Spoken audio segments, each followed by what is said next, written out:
Diogo Jota, Andre Silva. Our thoughts very much remain with their family, their friends, and all who love them.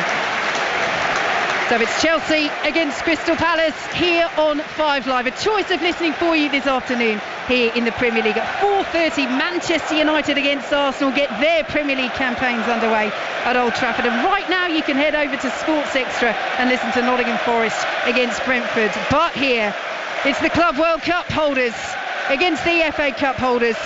And as we mentioned, for Crystal Palace, Marc Guéhi and Eberechi Eze starting for them despite that strong transfer interest from Liverpool and Tottenham respectively, as Chelsea get us underway, kicking from right to left in this first half. A debut for Chelsea for Jamie Gittins. They have other players on the bench as well who could come on and make their Chelsea bows, including the teenage prodigy Esteval.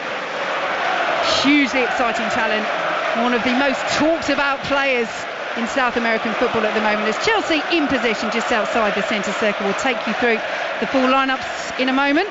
And what a big day this is for Josh Achampong, 19 years old, starting in defence as Chelsea work it out to the right hand side, and Cole Palmer picked up now in field by Enzo Fernandez, and Palmer has it once again over in that slice of shade on the far side at Stamford Bridge, as Chelsea just patient in possession, work it back to Achampong.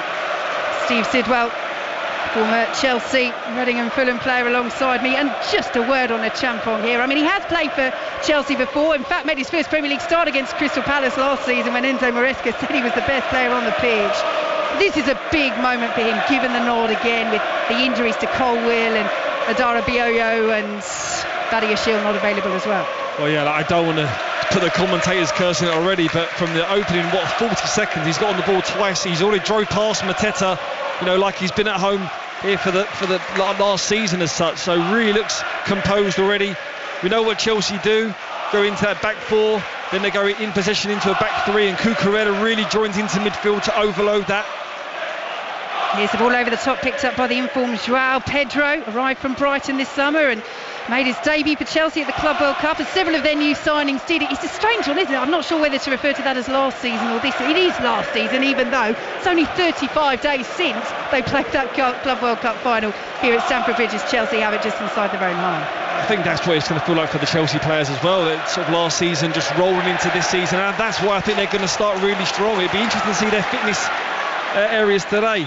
Well, here goes Gittins on his debut, chance to impress. Good foot in at the back by Richards for Palace, early Chelsea corner. Good start from Gittins as well.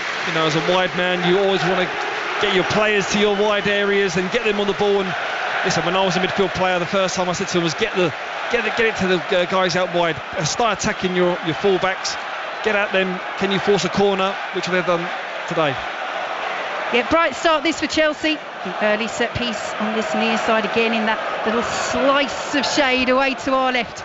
Chelsea attacking the shed end in this first half as Reece James comes over to take this corner from the near side, dinks it into the near post, flicks across by Cucurella and headed off the line. Really good defending by Sarr at the back there for Crystal Palace, and Munoz on the far side can't prevent the corner. Chelsea have another set piece over on the far side, 0-0. Well, that was certainly planned. It was just a little dink to the near post, and Cucurella, I don't think he's probably going for goal. It was more to just get a little nick at it and get it to the far post. But Sarr, alive, cleared off the line. Good start for Chelsea. And they have this corner to take over on the far side, still in the shades at Stamford Bridge as it swung in again, looking for Cucurella again at the near post. This time Palace make first contact. It's back out to Pedro Neto on that left hand side. Really good work from him, pulls the ball in, cleared away again, behind again, another Chelsea corner again. Yeah, really good positive start for Chelsea. Recycling the ball, putting pressure on Palace, trying to keep them literally in their own 18-yard box. So third corner in very quick succession for Chelsea. 3.5 minutes played here on 5 Live and BBC Sounds as Neto will swing in it again. Cucurella flicks it across. It's just over the head of Enzo Fernandez, who goes down, appealing for a penalty inside the 6-yard box, not given by a referee, Darren England. And Crystal Palace are on the break now, chested away just outside the centre circle as Chelsea stop that break. Out to the left-hand side they go, looking for Gittins, the debutant again. A little back heel in field by Munoz, and it's picked up by Will Hughes. The one change for Palace on their Community Shield penalty shootout victory over Liverpool. And for the injured Daichi Kamada. As Palace pick it up on the left-hand side, playing in their change strip, all gold, Crystal Palace. Chelsea in the royal blue shirts and shorts with the white socks as Palace pick it up. And the shot is driven towards goal, looking to catch out Rob Sanchez over on that far side. Abera Eze, who does start alongside Marc Guéhi in the Palace lineup. Big interest from Tottenham for Eze, for Guéhi from Liverpool, but they both start, they both play as Rob Sanchez clears up towards halfway. Gittins is down on the halfway line and Darren England will call that back. So free kick to Chelsea, 0-0 here, 5 minutes gone, but a goal, and Nottingham Forest against Brentford's Chris Cole. And it's a goal for Nottingham Forest. Forest 1, Brentford 0. First corner of the game, swung in by Elliot Anderson, not dealt with by Brentford, and Chris Wood put it in for his first of the season. I'm sure that's going to be the first of many. Forest 1, Brentford 0 after 5 minutes. Thank you very much. Apologies. Lee Blakeman with the updates for us here this afternoon on 5 Live. Chris Coles and Rachel Corsie bringing you the commentary over on 5 Sports Extra. So, nasty little collision here, Steve Sidwell, and that is why play is stopped. Potential head injury. Jamie Gittins, the player, down for Chelsea, and Chris Richards is just on his knees now for Crystal Palace. Well, yeah, I think both players are up, walking a little bit gingerly, but I'm sure they'll come back on. Just going back to Eze, there his chance. See Sanchez off his line. He was a good 35-40 yards out. It's just to let Sanchez know, listen, I know you want to come out of your box and trying to be that sweeper keeper, but if I've got the quality, and I know I have, if I see you off your line, then I'm going to try that. I think Chelsea have just got to be a little bit careful in transition where that ball turns over to Crystal Palace. They will look to exploit, especially when they're a little bit out of shape from that back four to a back three, especially with Cucurella, whether he's going to be that inverted fullback or it might be Reece James at the time. So there is going to be spaces to attack for Crystal Palace this afternoon. So Crystal Palace have the ball just outside their own penalty area. Gittins and Richards not yet back on the pitch. They're having to wait for the requisite 30 seconds. They're really focusing on that in the Premier League this season when it comes to players going down for head injuries in particular, whether they receive treatment on the field of play or not. So still waiting, fourth official Michael Salisbury. It's just saying 29-30, on you go. And they both come back on as Chelsea have the ball over on the far side. So yes, Chelsea with Sanchez in goal, the back four of James, Chalobah, Champong and Cucurella. Ahead of them Fernandes and Caicedo, with Gittins making his debut, Palmer and Neto supporting João Pedro, who's making his Premier League debut for Chelsea. Did really well at the Club World Cup, 3 goals in 3 games there, but this is top flight bow for them, having signed from Brighton this summer as the ball goes out of play for Crystal Palace throw. Palace with Henderson in goal, the back three of Richards, Lacroix and Guéhi. Ahead of them Munoz, Wharton, Hughes and Mitchell. Sarr and Eze supporting Jean-Philippe Mateta up front as the ball goes out of play for a throw to Crystal Palace. We say for both of these sides that it's been a brilliant few months. Not a good Monday for Crystal Palace. Their demotion to the Europa Conference League was confirmed by UEFA after they heard that judgment had gone against them. They had appealed the initial decision, the demotion from the Europa League to the Europa Conference League to the Court of Arbitration for Sport over multi-club ownership rules. And Oliver Glasner, the Palace boss, Steve, saying that essentially, look, you've got to move on from it. You can't keep mourning something, and that is what Palace have to do now as they have a free kick over on the far side just inside the Chelsea half. Yeah, I think that decision making would have been in the background of these players' minds. They're going to be in Europe at one way or another. Whether the club continue that in terms of maybe some financial sort of compensation, I don't know, but in terms of a player, you have to forget it. You have to carry on now. The season is here, and listen, they're in Europe. They're still going to be there, and it might be a great competition for them to just get back into Europe, and they'll have a great chance of winning that. We've seen Chelsea do it last season as well, so it could be a blessing in disguise. So free kick from this left-hand side, swung into the edge of the penalty area. It's flicked on inadvertently by Chalobah, and Richards is in there, and Sanchez makes the save really smartly out to that far post. Munoz was coming in as well, and that's good goalkeeping by Chelsea's number 1. They've lost the ball though, looking to spring that quick counter, and out to the left-hand side goes Mitchell for Palace, and now Wharton driving forward, shrugging off the attentions of Enzo Fernandez. Sarr out to the left-hand side, but Mateta had gone right, and it's intercepted on the edge of the area by 19-year-old Josh Champong, and Chelsea will play the ball up towards Cole Palmer, who very much looked back to his best, didn't he, in the Club World Cup final. 2 goals, player of the tournament, got the assist as well for Chelsea's third as Neto plays it to João Pedro, out to the right-hand side, and the cross in the end is poor. Fernandes on the stretch can only send it out of play, goes for a throw, might have just curved behind the goal there, but referee Darren England says that will be a throw to Crystal Palace deep in their own territory. Goalless, 9.5 minutes gone. Well, that build-up there is what Chelsea is all about. They literally just played it through the third, stroked it around into the middle, out to the wide, out to getting Cole Palmer on the ball, sliding Enzo in. It's just that final ball, but you can see what Chelsea are all about. But just before that, a bit of cause for concern when that free kick went in. Richards there, winning the first ball, going towards that fast post. Yes, Sanchez come out and claimed it, but you want your centre-half to be strong, whether that's going to be Chalobah or a Champong. Win that first ball. Don't make it easy for Richards or the the Crystal Palace players to get a 3-header. So Chelsea in possession.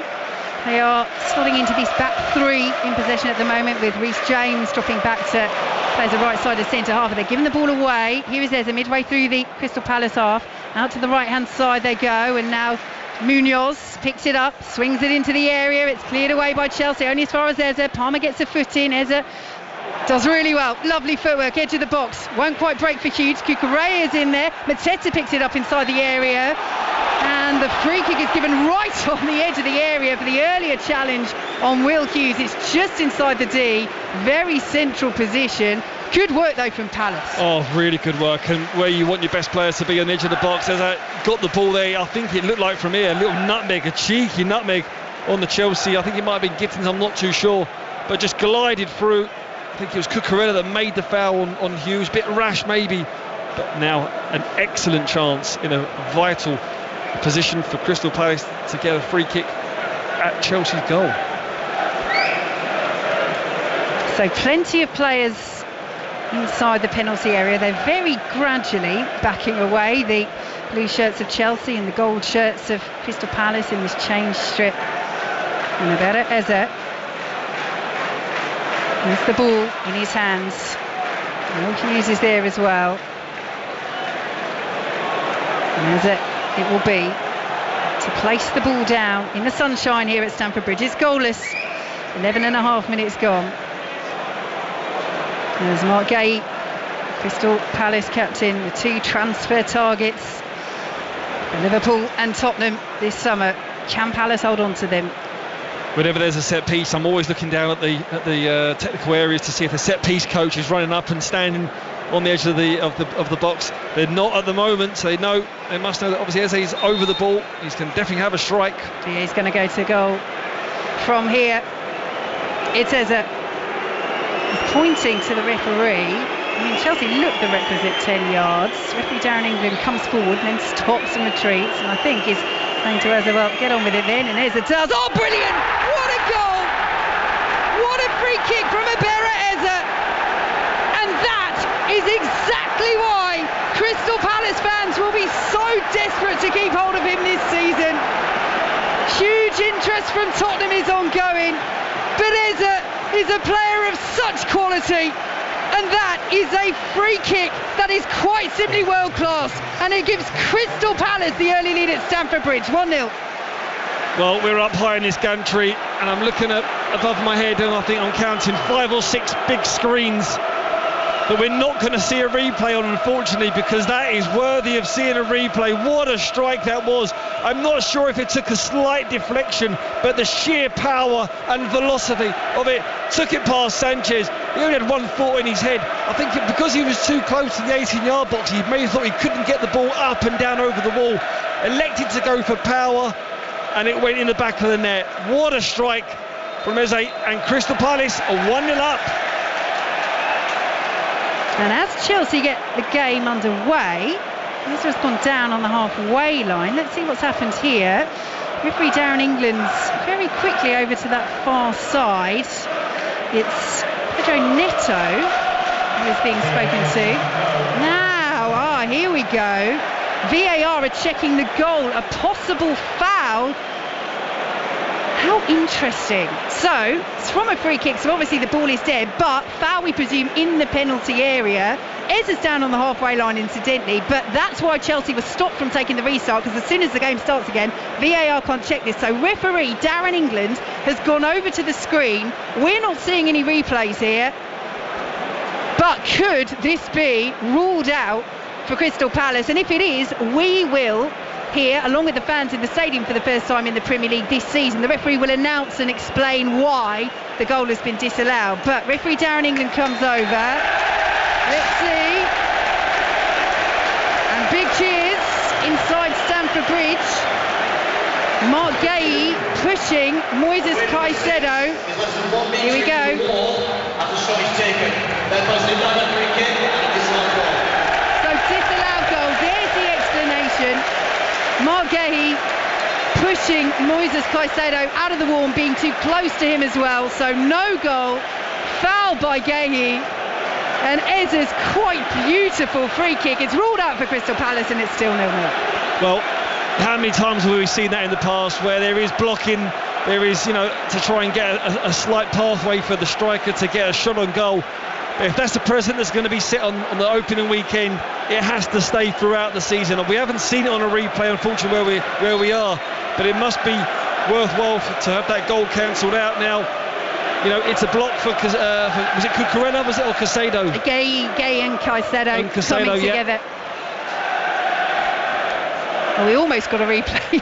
I think they are going to show it now inside Stamford Bridge because it's gone the way of Chelsea, but it also means they have to show the Ezza quite sumptuous strike again. So maybe the home fans don't want to see that, but it's ruled out. It's goalless here on 5 Live and BBC Sounds as Cucurella picks it up just inside the Chelsea half. Let's hear for an update from Nottingham Forest against Brentford. Lee Blakeman. Forest 1, Brentford 0, but it should be 2. Elliot Anderson's just played a great 1-2 with Gibbs White on the edge of the area. Final shot was well blocked. The celebrations for Forest's goal were so wild. A member of the coaching staff, I think goalkeeping coach Rui Barbosa, actually picked up a bloody nose during the celebrations and has just had to go inside for some treatment. Safe to say they enjoyed that one here. Forest 1, Brentford 0.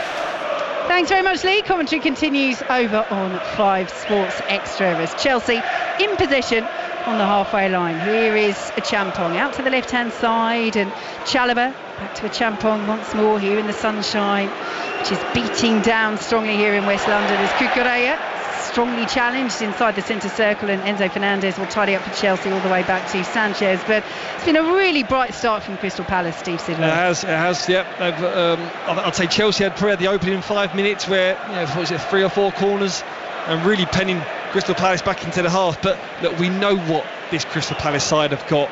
They've got quality, they've got control of games.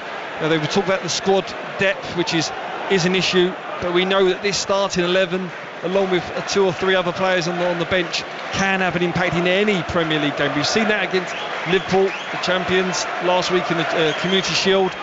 So this game, they have to be wary. Chelsea can't give the ball away like that. Yeah, they're being sloppy. Caicedo trying to win it back. Eventually Mateta's ball for Ezza goes out on the far side. But it's interesting, isn't it? Because it's slightly sloppy, just slightly, but Palace are so on it, they can't be 1% off it today, Chelsea. Well, you can't drop your levels at all in the Premier League, and you will get found out, you will get punished, especially if you keep giving a good side that Crystal Palace are chances, because they have got firepower, they have got class, they've got players with guile and flair that will cause you carnage. Well, Chelsea have given it away again. Here is Sarr driving towards the area, gets a foot in. Mateta can't reach it, and it'll be picked up by Wharton. Spreads the play out to the left-hand side, and Palace have it on the halfway line. It's goalless here. Ezza's had a free kick, quite brilliantly scored, ruled out for Crystal Palace after a foul by Gahey as the ball was struck by Ezza inside the penalty area. The Crystal Palace captain penalised. Here goes Wharton, plays the ball to Mateta, lovely control, good save Sanchez. It was fired straight at him by the man who's been Crystal Palace's top scorer in the last 2 seasons running. But Crystal Palace will win it back over on this right-hand side. Good defensive work by Gittinson. Then Cucurella, nice control by the cameraman as well, who brought that down nicely. But the touch from Mateta was exquisite. The shot was powerful, but straight at Sanchez. Well, the touch is exquisite because the pass is exceptional from Wharton, and that's what I want to see more of. I'm one of his biggest fans, Adam Wharton. I think he produces display after display. When he's fit, he's got quality on the ball. They're the ones that we just wraps the ball in to Mateta. It's easy for him to take when the power and the pace on the ball. It makes the first touch easier for the striker. He does that ever so well there. It's just he couldn't just find a corner to get it past Sanchez. But another threat against Chelsea. You can hear some of the Chelsea fans laughing around us because Enzo Fernandez has just done an overhead clearance from midway through his own half, caught by Sanchez, screamed for a back pass by the Palace players. That's never going to be a back pass. As Chelsea bring it forwards, down the left-hand side, it's Gittins again on his debut. Now Caicedo, Chelsea's Player of the Year, Players' Player of the Year last season after a super campaign. Picked up now by Reece James just outside the centre circle. 0-0 here on 5 Live and BBC Sounds. Steve Sidwell. I think it's just about time we catch our breath. I think it's 20 minutes has gone and it's been like basketball. We're standing up because like we feel like we're at an absolute basketball match here. It's end to end, both teams going for it. Really good standard, really enjoying it so far. Here is Reece James on the halfway line, played back to Rob Sanchez, who has told the Premier League incidentally he's going to be Rob Sanchez this season, and I don't want to be Victoria and you don't want to be Stephen, so we will go with that. As Chalobah picks it up to this left-hand side and spreads the play once again in the sunshine at Stamford Bridge. It is a warm afternoon here in West London. We'll be off to Old Trafford later this afternoon on 5 Live. Manchester United against Arsenal getting their Premier League campaigns underway, and currently Nottingham Forest are leading Brentford by 1-0 at the City Ground. You can listen to that over on 5 Sports Extra as Cole Palmer, who's been quiet so far, picks it up and finds João Pedro. Cucurella wants it in the centre, instead it's to the left, and Gittins back to the edge of the area. Palmer has it once again, swings the ball across and it curves away from the angle of post and bar, and out for a goal kick to Crystal Palace. 0-0. Again, it's a pattern of play that we're going to be used to seeing Chelsea. It's really good that we're so high up here. The view that I've got, just seeing from a tactical view, when Cucurella goes into that midfield, he joins Caicedo, and that makes a box between Cucurella, Caicedo, Enzo and Cole Palmer, whether it's a box midfield or sometimes it goes into a diamond, and that's what we see there. Caicedo was at the base of the diamond, he wrapped the ball straight through the middle, dissected Crystal Palace into Cole Palmer's feet where he could turn and then get at Crystal Palace. Really good build-up play from Chelsea. Ironic cheers, this time from the Chelsea fans, as rarely Crystal Palace send the ball straight out of play. It's goalless here on 5 Live and BBC Sounds midway through this first half at Stamford Bridge as Reece James picks it up in the centre circle and back to Achampong once again. So Gittins making his debut for Chelsea, waits on the left-hand side as Chelsea just knock it around the centre circle and forward once more to João Pedro. Shepherded away by 2 golden shirts, but does manage to pull it back inside the area. Enzo Fernandez lays it off to Palmer. Fernandez once more forced out of the box, and the shot driven in by Pedro Neto. Got a little deflection. Crystal Palace say it didn't. The only man who matters is the man in the middle, Darren England, and he says yes it is. It's a Chelsea corner. We see how many players was congested through the middle sort of third of this glorious football pitch this afternoon. And they need someone like João Pedro that's going to just run in behind, have a curved run and just stretch that Crystal Palace back line. Been pretty quiet in the opening 20 minutes, João Pedro, but that's what he's going to offer. He's going to offer that run in behind, and he pulled it back to Enzo. Deflection for Chelsea, and again, more pressure on Crystal Palace. So corner to be taken from this near side for Chelsea. If they'll go for the flick on from Cucurella again at the near post, it goes over his head. The Champong was there. He's claiming that the Palace player got a final touch on that. Referee says no, and this time it's a goal kick to Crystal Palace. It's definitely something that they've been working on, Chelsea. These opening 4 or 5 corners, everyone they've gone for that near post, crowd an area on the near post sort of section and try and get bodies there. Can they just flick it maybe to the far post? So it's an area or weakness that they're seeing they can expose from Crystal Palace. And Chelsea trying to put the pressure on Dean Henderson as he clears that ball over the halfway line as Izza is dispossessed by Caicedo. Sarr is then bundled over by Reece James. That'll be a free kick to Crystal Palace, and Sarr's furious. He wants a bit more punishment there for Reece James, and Darren England is going to his pocket because of the positioning of Sarr. He's a third of the way inside the Chelsea half, but he was off and away down that left-hand side, and the Chelsea captain goes into the book. Let's head back for an update from the City ground. Lee Blakeman. Forest 1, Brentford 0. Big chance for a Brentford equaliser, though. Yarmolyuk played in down the centre, tried the shot from the edge of the D, hard and low, big save, strong right hand by Sells to keep it out. Still Forest 1, Brentford 0. Thanks very much, Lee. Commentary continues over on 5 Sports Extra. So, another free kick opportunity for Crystal Palace over on the far side. Roberto Eze is just putting back his pink boot on his right foot. He's already scored a free kick that's been ruled out for a foul as he struck it by the Crystal Palace captain, Marc Guéhi. It's a super strike from Eze. Can he turn provider here? You've got Guéhi, Lacroix, one of those on the edge of the area. Rich is there as well. They play it short, little 1-2 Palace, and Eze will go for goal straight into the midriff of Rob Sanchez. Yeah, a little bit ambitious for me from Crystal Palace. They had success 10 minutes before that, but Chelsea have broke here. Here goes Pedro Neto, wins the corner. Good block in the end by a combination of Tyreek Mitchell and Will Hughes. Chelsea corner on this near side, and Pedro Neto is waving his arms at the Stamford Bridge crowd and saying, come on, raise your voice. Well, really confused there with Mitchell and Hughes. They just seem to be sort of stuck in second gear, and Pedro Neto was like literally in fifth gear. He see an opportunity to try and get the ball, which he did, and if he could have got it square across the box, João Pedro was there unmarked.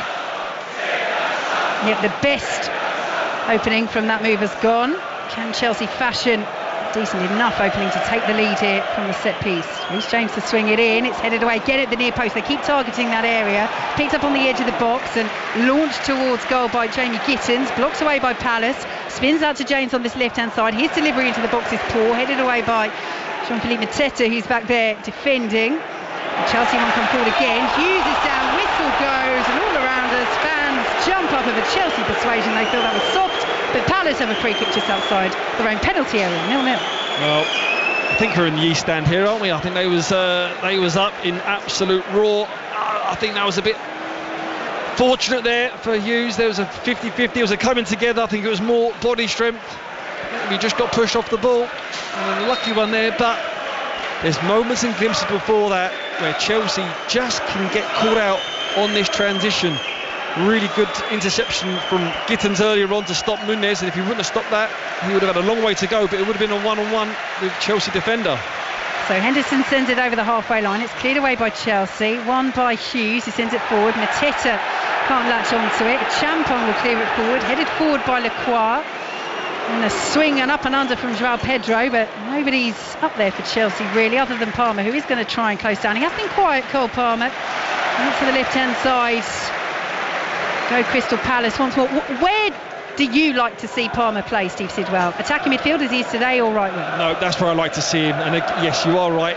He goes through. That's what I love about him. He goes through games where he's not fazed about not touching the ball. You know, he'll go and get in positions where I'm thinking, move yourself, go and get the ball.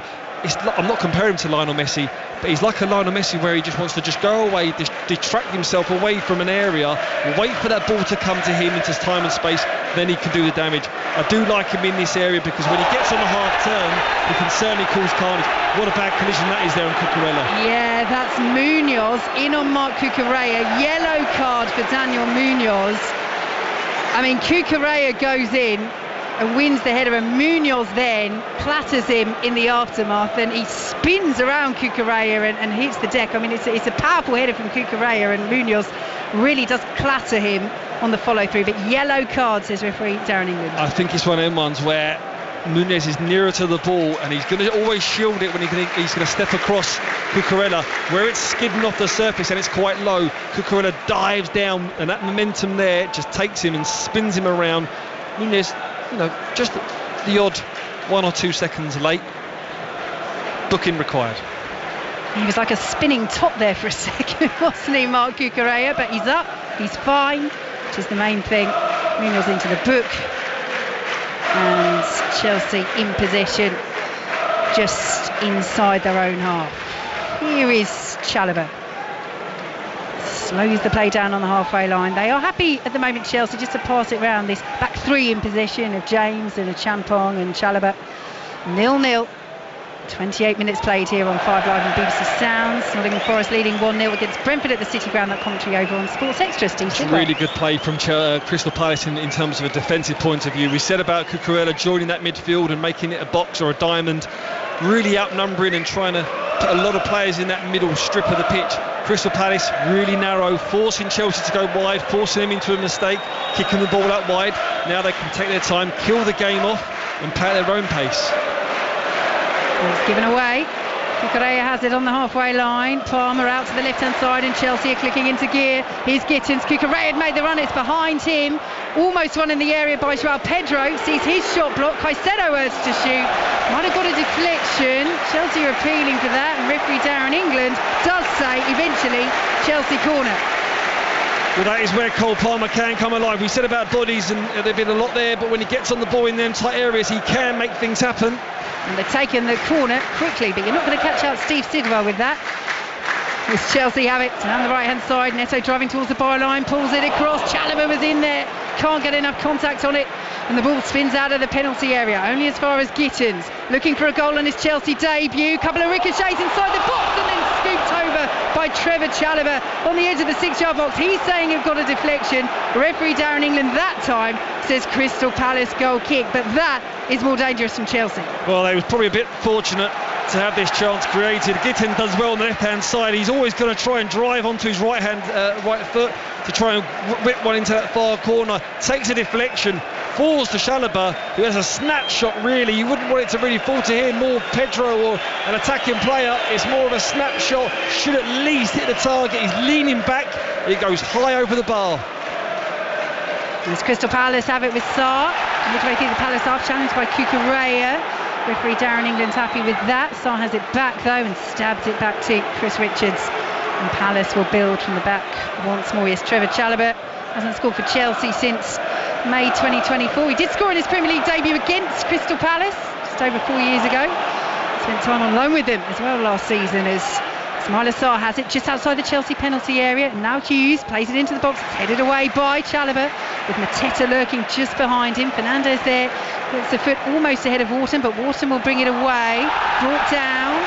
Does he know? And the referee says play on. Reece James with the challenge. Of course, James is on a yellow card, the Chelsea captain, as Enzo Fernandez then goes down. Eza says get up. Fernandez is furious. Darren England agrees with Eza. And Eza will pick up the ball as Palace take that throw quickly. What a ferocious pace this has been. We're half an hour in now and it's been end to end, really entertaining. Two teams going at it.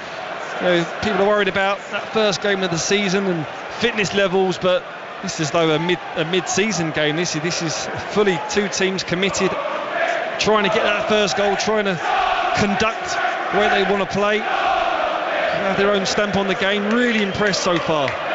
Crystal Palace with the ball inside their own area. Yeah, that was the big question, particularly for Chelsea. 35 days on since they won the Club World Cup final against Paris Saint-Germain. That is their shortest break between seasons in their history. As Munoz has it down the right side. Really good challenge by the 19-year-old Joseph Champong. Then gets there as well ahead of Mateta. It's taken out by Mateta and wins a free kick for Chelsea. Oh, you think he'd be playing all his life? You wouldn't think he was 19. He's having a great game. Superb. There's a big banner in the stand behind him. JT, captain, leader, legend. He would have been proud of that one.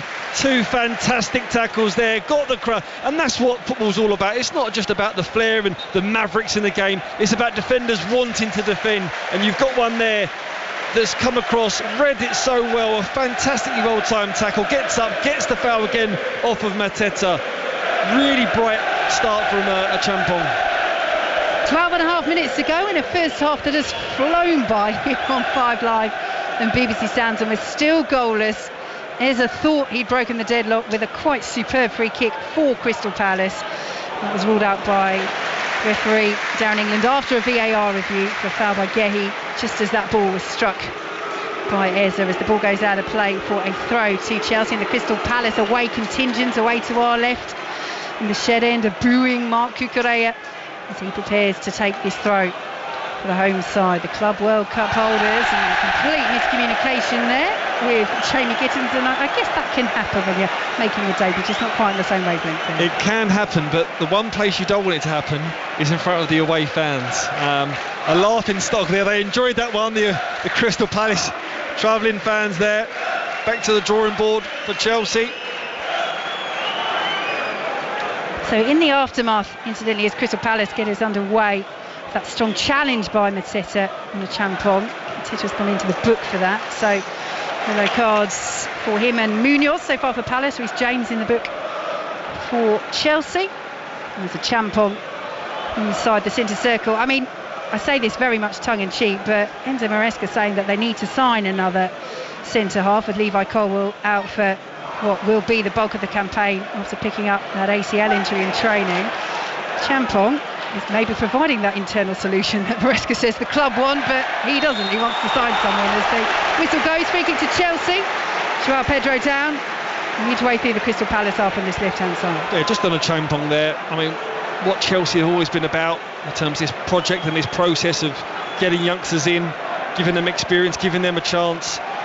This is the chance that he needs. I know he obviously had a few last season, but now he could actually get a real chance to stake a claim in this Chelsea back line. And what he's produced in the opening 34 minutes, I've been so impressed.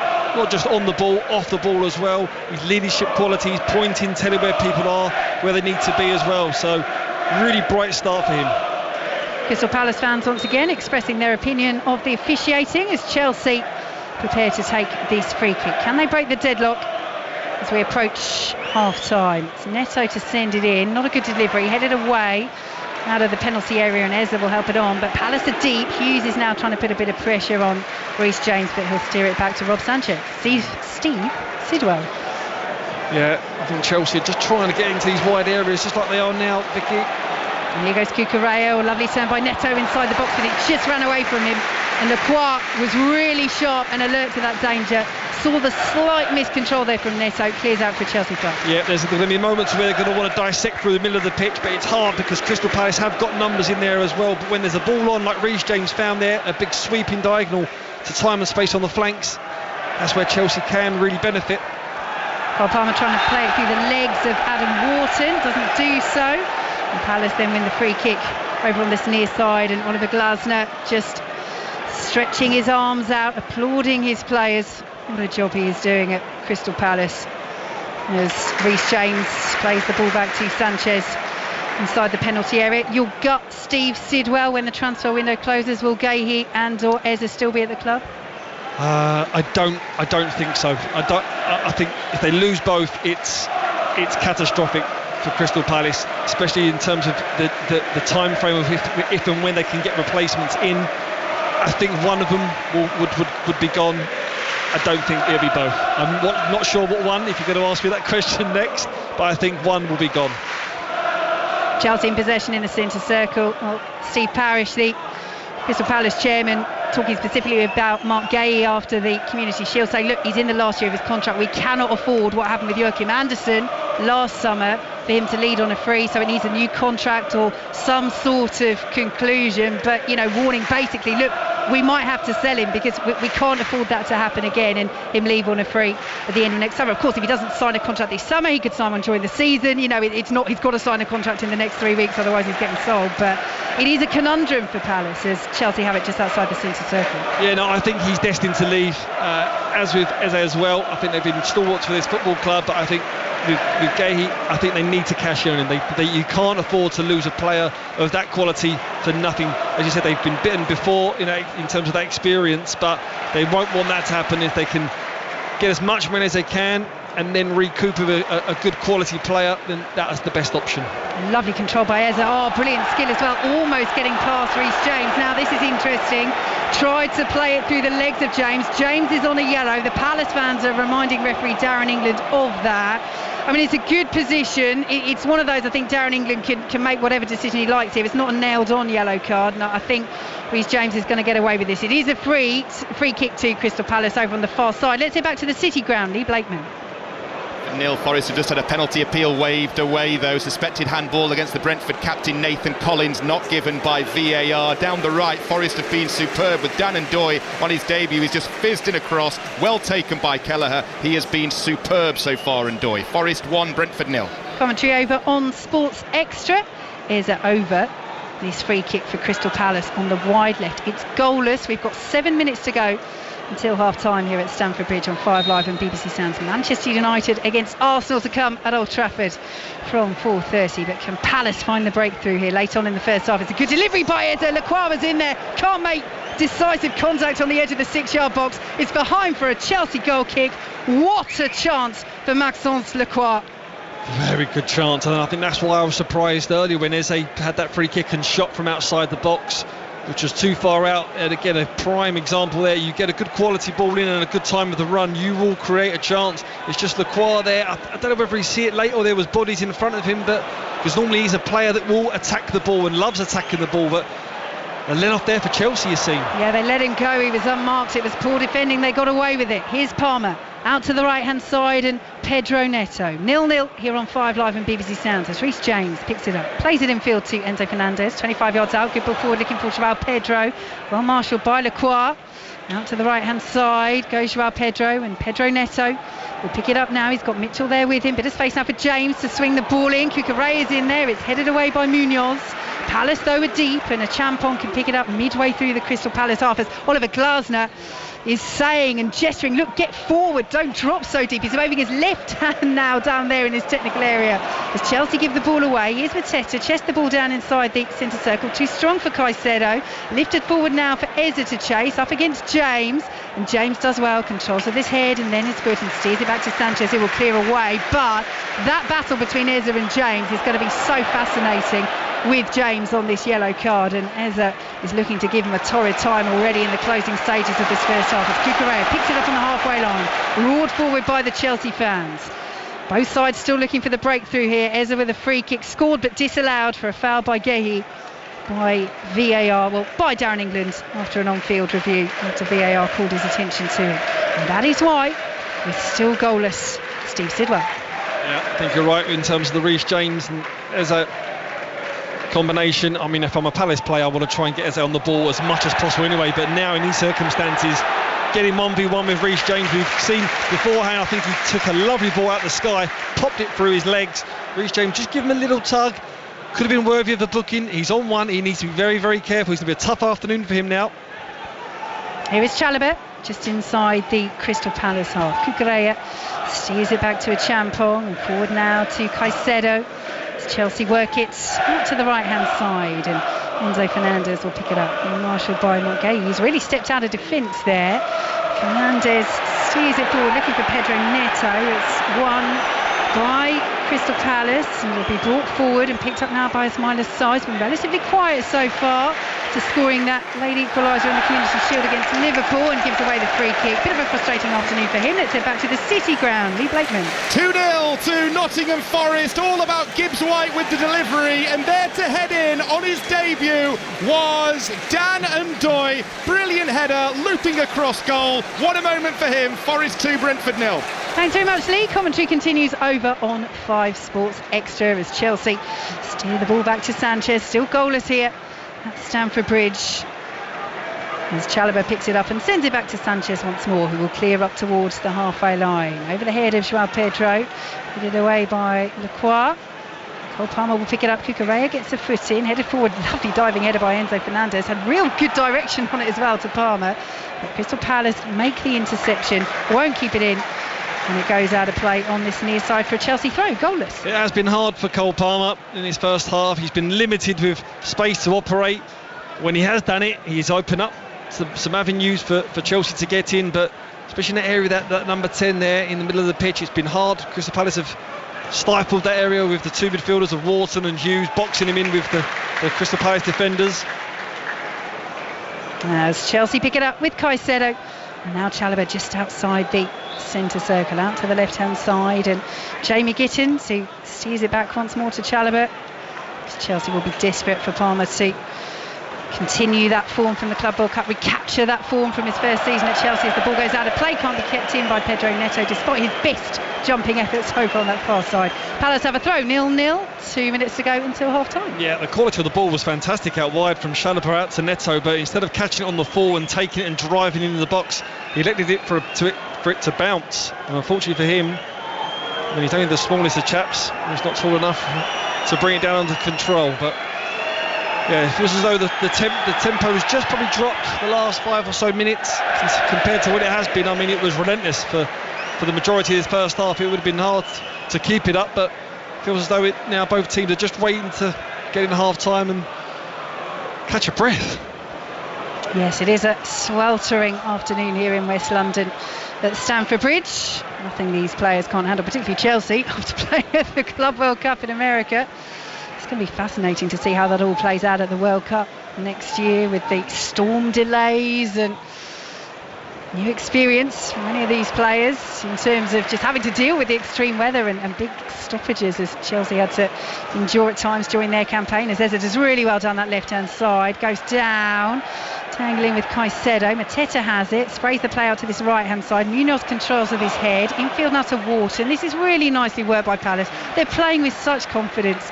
And you can see what Oliver Glasner is talking about when he was asked about the difference that the FA Cup win, that first major trophy in their history, as Henderson has it for Palace just outside the penalty area, has done.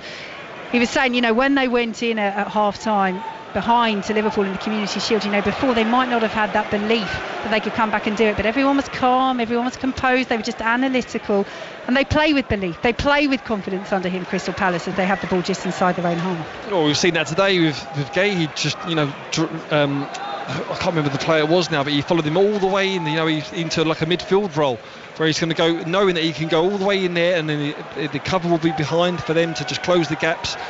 The importance of Crystal Palace all comes down to Mateta as well. We see him on the ball now, just shielding that ball, holding that ball up for players like Wharton to join in and go into the attack. A lovely ball from Wharton as well to Sarr, and out to the left-hand side they go as Mitchell gets forward, swings the delivery in, and that's disappointing.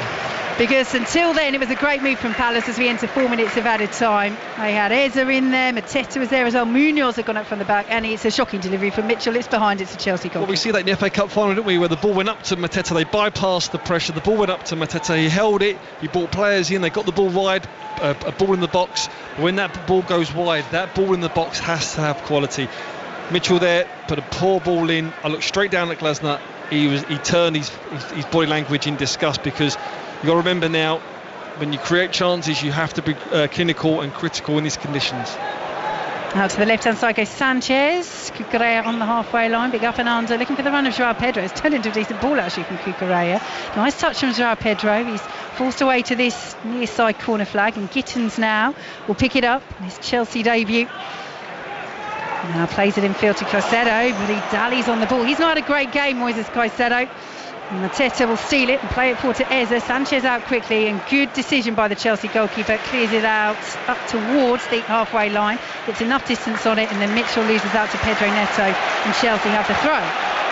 Yeah, Caicedo there losing the ball in the middle of the pitch, left it kind of with a 2v2. Mateta just couldn't quite find that quality of pass into Eze. He certainly put the spikes on Rob Sanchez to have a sprint dash to the corner flag, cleared his lines, but again, just to let Chelsea know that if you do leave us 2-on-2, we'll try and find that quality to get in behind. Here goes Chalobah, that's a good ball. Neto, first time, hooks it back across goal. Richards is there ahead of Cucurella. Hughes will help it out of the box, and Wharton onwards as well. Stabbed forward by Reece James. Palmer now, effort blocks on the edge of the area, and Cucurella with a wild lash into the shed end. Another goal at Nottingham Forest. Lee Blakeman. 3-0 to Nottingham Forest. One through ball, hard and low down the centre of the pitch, completely cut Brentford open, picked out Wood, round Kelleher, into the net, and Forest lead Brentford with 2 minutes to go in the first half by 3-0. Thanks, Lee. Commentary continues over on 5 Sports Extra later this afternoon. Here for you on 5 Live and BBC Sounds. Manchester United against Arsenal at Old Trafford with John Murray and Clinton Morrison. Do you stay with us for that? Highlights of today's Premier League games and match of the day with Gabby Logan tonight. Joe Hart and Danny Murphy joining her on BBC One from 10:30. As Crystal Palace have the throw on the halfway line. Munoz sends it forward to Ismaila Sarr. A little bit of space over on the far side for Mitchell, who's got forward again. Stabs the ball across. As it was in there, it's well cleared away by Chelsea and Caicedo for a Palace throw. 0-0. 1 minute of added time to play in this first half. Again, so close, wasn't it there? Ball wide to Mitchell. He put the ball in the first time. If it would have been a yard in front, Eze was there to try and toe poke it away. Good recovery from Chelsea. Yeah, they've just changed that tactic in the last 5 minutes or so, haven't they? That Mitchell is really getting forward and suddenly Ez is the one in the central position. Before it was Ez very much playing on that left wing with Mitchell staying back, but clearly being a little bit more adventurous in the final moments here of the first half as Richards launches the ball in long. Sanchez comes, gets something on it. It's not decisive. Eza helps it back towards goal. Palace have a player down. Chelsea trying to clear their lines. Eza again with a swing, not quite a clean connection. Munoz then will send it wide, and referee Darren England will stop play. This is an interesting one because, of course, Crystal Palace as a team would have wanted play to continue there, but there's a clear possibility of a head injury here over on the corner of the 6-yard box, and it is something that, of course, they take very seriously in football, and the Premier League will be doing this season. But referee Darren England just allowing play to continue there because, I mean, the ball was bobbling around. It's one of those, if you blow for it and then Palace put the ball in the net half a second later, then everyone's furious. Yeah, very difficult, especially when it's bouncing around. If it gets cleared and the lines are cleared, then then fair enough. But Sanchez was come out there like Superman and into that crowded area, and it was the Crystal Palace player that went down and was worse off. Well, it was Gueye. He's back up to his feet, and there is the half-time whistle. Really well contested half. Palace thought they'd taken the lead through a quite superb free kick from Abera Eza. Despite all that transfer interest from Tottenham, he's in the side today, as is Marc Gueye, who's the subject of huge interest from Liverpool. And Palace have played really well. Chelsea have had good moments, but will Oliver Glasner be the happier of the two managers? Yeah, I think so. I think just looking at Chelsea, moments where they controlled the game, probably lacked that real bit of quality in the final third. Cucurella had the chance, was it cleared off the line from a corner. Other than that, they have not really manufactured a real chance. Palace with the free kick have probably had the best chance of this opening half, which has been a fantastic, entertaining end-to-end first half. As we thought it would be. Both sides history making over the last few months, both with great momentum coming into this season, but at the break it's goalless at Stamford Bridge. We'll be back with you two in just a moment. Let's get the half-time at the City Ground first of all. Lee Blakeman. Brilliant half for Forest, Steve. They lead Brentford 3-0, 1-0 up inside 5 minutes. Nice finish by Chris Wood from a corner, looping it into the far side of the net. Brentford went close after that. Yarmolyuk with a shot well saved. Igor Thiago with one deflected over from 6 yards. But Dannon Doy made it 2-0 to Forest on his debut. Great cross from Gibbs White. Superb header from Ndoye. He has been absolutely brilliant on the Forest right so far this afternoon. And then Chris Wood rounded the keeper to make it 3 in stoppage time. What a half for him, what a half for his team. Nottingham Forest 3, Brentford 0. OK, Steve Sidwell, let's go through the official reasoning for the Eza free kick being disallowed. So Premier League Match Centre has said this: the referee overturned the decision of a goal after review. The away number 6, which is obviously Marc Gueye, is less than 1 metre away from the wall as the shot is taken. Therefore, it's an indirect free kick and a disallowed goal. And in fairness, that one is actually not a new part of the law. So, reading that, as opposed to thinking, is it for a push, it maybe makes a bit more sense, even if it still feels harsh. OK, well, we're up in the gantry, and unfortunately we haven't got screens to see replay, so we only see it live, and that's all we've seen so far. So I haven't seen anything, but I'll go with what you're saying. And if that is the rules and it's been there for a while, then 100%. I think at first there was a bit of a muddle in terms of there was a foul, possibly on Cucurella, which doesn't seem apparent at the moment. So rules are rules, and if that's what's happened and that's what's done, then it deserves to be 0-0. Yeah, I think we were all in the same boat there, to be honest, listening in and waiting to find out what they were going to say. So that's the reasoning. But you did say, regardless, you still think Glasner is happier than Maresca. Yeah, I think so. Look, with Chelsea, I think they've controlled parts of the game. There's been moments where their build-up play has been fantastic. Probably just lack that final cutting edge, that final bit of quality in that final third. Now, whether that's because it's down to their fault in terms of the quality of pass, or whether in case of Palace have got bodies and numbers back. But there's been moments where they've looked really well, comfortable on the ball. If they just that final bit of quality, or a stroke of luck, I think there was one where a cross come in and it fell to Chalobah. If that fell to João Pedro, he puts it in the back of the net, no doubt.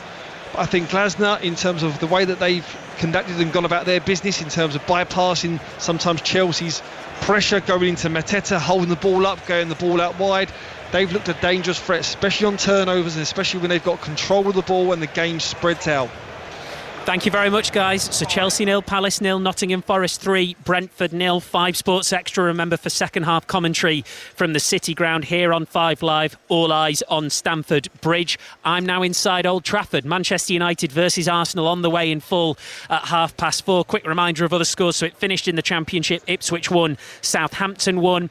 In the next 6 minutes, they'll be getting underway in the game between Hull City and Oxford United. We'll keep you up to date with that and the games in Scottish League Cup Round 2, which are about to get underway. Kilmarnock, Dundee United, Livingston versus Hibs. Live scores for you in the Scottish Women's Top Flight. Glasgow City 3, Motherwell 0. Hearts 1, Celtic 2. Those games have about 10 minutes to go and a full-time score. Montrose 1, Rangers 6. There is Hamilton Partick and Hibs Aberdeen, both to come later this afternoon. So we will get the build-up proper underway to Manchester United versus Arsenal, and we'll be back for second half commentary at Stamford Bridge and the City Ground after the news with Andrew Strachan. The voice of the UK. This is BBC Radio 5 Live. Thanks, Steve. So Keir Starmer and senior European leaders will join Ukraine's President Zelensky in Washington tomorrow, where he'll meet Donald Trump. The US President and Russia's Vladimir Putin failed to reach a deal to end the war in Ukraine when they held a summit on Friday in Alaska. Our reporter Matt Cole says Europe wants to show unity with Ukraine without provoking Mr. Trump. It is nakedly clear in all these kind of communications, they almost all seem to start with that positive message, those positive words about President Trump. We're told after that kind of message about how President Trump is doing well, that Sir Keir Starmer in this meeting will be reasserting his position that the path to peace cannot be decided without President Zelensky. Thousands of people are protesting across Israel, calling for an end to the war in Gaza. Police have been using water cannons where major roads are blocked. Universities and community centres are also closed as part of a one-day strike. Police searching for a 12-year-old boy in North Yorkshire have found a body in the River Swale. Emergency services were called to the scene near Richmond last night. And British horse racing will stage its first ever strike next month to protest against the government's proposed tax hikes in the autumn budget. 4 fixtures on September the 12th won't happen, which experts say could lead to a multi-million-pound loss for the industry. Good morning, 5 Live Breakfast with Rachel and Rick. We know that the younger generation doesn't use the phone like we used to use the phone, obviously. John in Bath. Just tuned in and heard you talking about kids answering the phone. My kids answer their phones through the power of silence. Their argument is, you phone me, so you need to speak. They don't even say hello. 5 Live Breakfast. With Rachel Burden and Rick Edwards. And it's the sound of the hype train, because I don't have a choo-choo, but you can do me a choo-choo. Choo-choo. Thank you very much. 5 Live Breakfast. Back Monday from 6. Ask your smart speaker to play BBC Radio 5 Live. This is 5 Live Premier League Sunday. With Steve Crossman. Listen on BBC Sounds. Welcome to Old Trafford. Full commentary at 4:30 on Premier League Sunday here on 5 Live of Manchester United versus Arsenal. Don't forget, later Match of the Day with Gabby Logan. All the action on BBC One at 10:30. You can see all of the goals from the Premier League today on the BBC Sport website at 8 p.m. So that's the new time. You can get them much earlier now. And then you've got Match of the Day later, both on television and on iPlayer. So you'll be watching at least 3 goals for Nottingham Forest, who lead Brentford 3-0 at half-time in our game on 5 Sports Extra. Former Scotland captain Rachel Corsie has been watching. Rach, before the game we talked about all the negativity about Nottingham Forest. It only takes 45 minutes to turn, doesn't it? Yeah, they look rubbish. No, do you know what? They've been exceptional, and I think, to be fair to Nuno, I don't think his rant was because of the 11 that have started today. It's very much a familiar team we're seeing from them, and they've certainly kick-started right where they left off last season. It's probably more about the number of games and the depth they have, but they've been exceptional. Elliot Anderson, Gibbs White, absolutely at the centre of everything. Sangare just looks to be the one that keeps things ticking. Excellent energy in the middle of the park too. It's really been a professional performance, and it started right from the off. As bad as it gets, really, for a first 45 for a new manager. But do Keith Andrews' side look like scoring? Have they been creating anything? We know what they've lost going forward. Had a couple of set pieces and one opportunity from Yarmoliuk that took a good save from Sells, but otherwise it's been probably a little bit of, I don't want to say naive, I'm going to say a little too open to be away from home in the opening game of the season. It's almost been a little too honest, and the goals they've turned over have just been simply because they've been that naive way and they've tried to play out. They've made mistakes. They've given away needless corners and needless opportunities. And the Forest press is relentless. They come at you, they try and bait you into little passes, and they look to just press and win it back and get right down your throat again. So from a Forest perspective, they've maybe pressured Brentford into that. From a Brentford perspective, I think they've been far too open to be away from home and against a side that for any team it's difficult to come here, and you can't be naive. It's an experienced Forest team and they've certainly been at it. Great stuff, Rach. Thank you very much. That's Rachel Coursey. You'll hear her during second half commentary on 5 Sports Extra. Already today in the Championship, Ipswich and Southampton shared the points in a battle of 2 relegated sides. Finished 1-1 at Portman Road. So Ipswich still waiting for their first win of the new season. Here's manager Kieran McKenna. I think we certainly could have won the game, but on the balance of play I thought we maybe just deserved to win the game, but on the other hand we can do more to find that winning goal, and I think as we hopefully improve in all areas over the next few weeks, then hopefully we'll be in a position to go and get that winning goal. So there was positives in the game, areas to improve, quite some of that was where I would expect the group to be at the moment, and we know we need to get better, but I think that was a step in the right direction. Relatively happy with a couple of points from 2 tough games to start the season? Not really. I don't think there's ever say you're happy with draws at this club. I don't think we've ever went in the game looking for draws, no matter what league we've been in. So but honestly it's not about points at this stage. Of course you have to pick them up, and we want to get our first 3 points very soon, hopefully in the next game, but we know where we're at with the group, and we know that it's always was going to be a challenging month. Different situations and things have made it a really, really challenging month, so we just have to keep growing with the group and try and improve and deliver better and better performances that will ultimately lead to the wins that we want. Kieran McKenna. In the 100, Manchester Originals men are underway against Northern Superchargers at the other Old Trafford. Nikesh Regani. Yeah, and it's the Originals who won the toss and decided to have a bat first. They're off to a solid start. They have lost a couple of wickets. Phil Salt and Ben McKinney both back in the hutch, but Joss Butler is still there. He's smashed a couple of sixes early on in his innings. He's unbeaten on 28, and the Originals are currently 58 for 2 off 41 balls. Thank you very much, Nikesh. Elsewhere, Birmingham Phoenix in action against London Spirit Women. Henry Moran's at Edgbaston. Big game this for the Phoenix women, who have lost 3 of their 4 matches so far. We're getting to the sort of stage where another defeat can make things a little awkward in terms of qualification aspirations. They've been good with the ball though so far. The score just 52 on the board from the first 42 deliveries, though there are 4 runs down the ground from Charlie Knott. 2 wickets have fallen. Georgia Redmayne without scoring. Cordelia Griffith 9. The score 56 off 43 for the Spirit. Thank you very much, Henry. So coverage on Sports Extra 3. The men's match from 6 o'clock will be on Sports Extra. If you want the Manchester Originals, that's on Sports Extra 2 already today. The women, Manchester Originals women, won their game against Northern Superchargers by 5 runs. We'll be back shortly at Stamford Bridge in the City Ground on Premier League Sunday. But here we are live from sun-drenched, and it really is, Old Trafford ahead of Manchester United Arsenal in full at 4:30. Correspondent John Murray, goodness me, it's good to be back for something like this. Well, it's absolutely glorious here today. We've just got a handful of people, really not much more than that, inside Old Trafford, but clearly we'll have over 70,000 in by the time we get to 4:30, and I just think this match has got so much in it. I mean, on this opening Premier League weekend, you could actually probably have spent all your time talking only about this match. Well, Clinton Morrison is with us. Hello, Clinton. Good afternoon. Good afternoon, Crossy. Sorry, good afternoon. That's all right. Get it out of the way now, I think. Yeah, I will.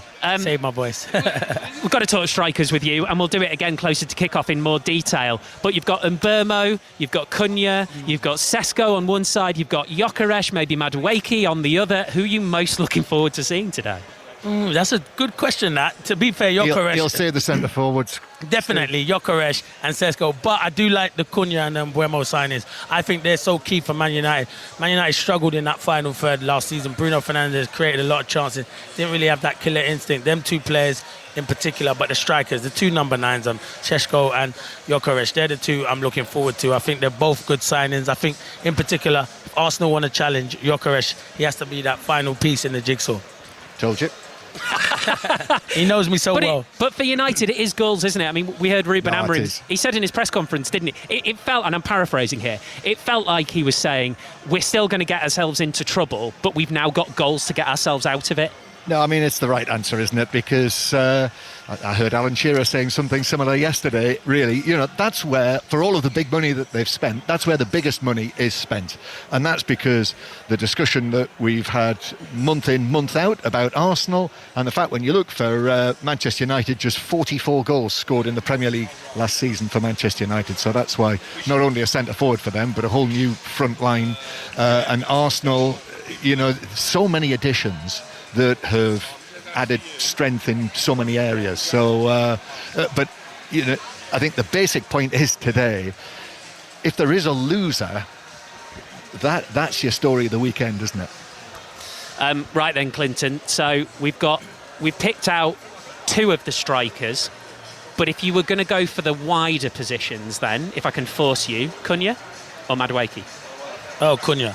Yeah, I like Madueke, but Cunha's got that X factor. I think maybe out of all Man United signings, I think he'll be the best one. I think he's a fantastic player. He's got some ability, he can drop into little pockets. So for me, I think Cunha's probably the best signing out of the lot of them. All right, looking forward to getting stuck into the build-up just before 4 o'clock. Full commentary from 4:30. We're also underway in the Scottish League Cup. Livingston Hibs, Gavin Wallace. Slight change of plan today. Unfortunately, technical equipment, Steve, wasn't working at Livingston. I've hot-footed it down the M8 and M77. I'm at Kilmarnock against Dundee United. Kelly have just started brightly. Brad Lyons comes in for Rory McKenzie. Remember, Dundee United came out against Rapid Vienna on penalties in their Europa League, Conference League qualification. So they're not looking the freshest. It's 0-0 at the moment, 28 degrees Celsius in Ayrshire.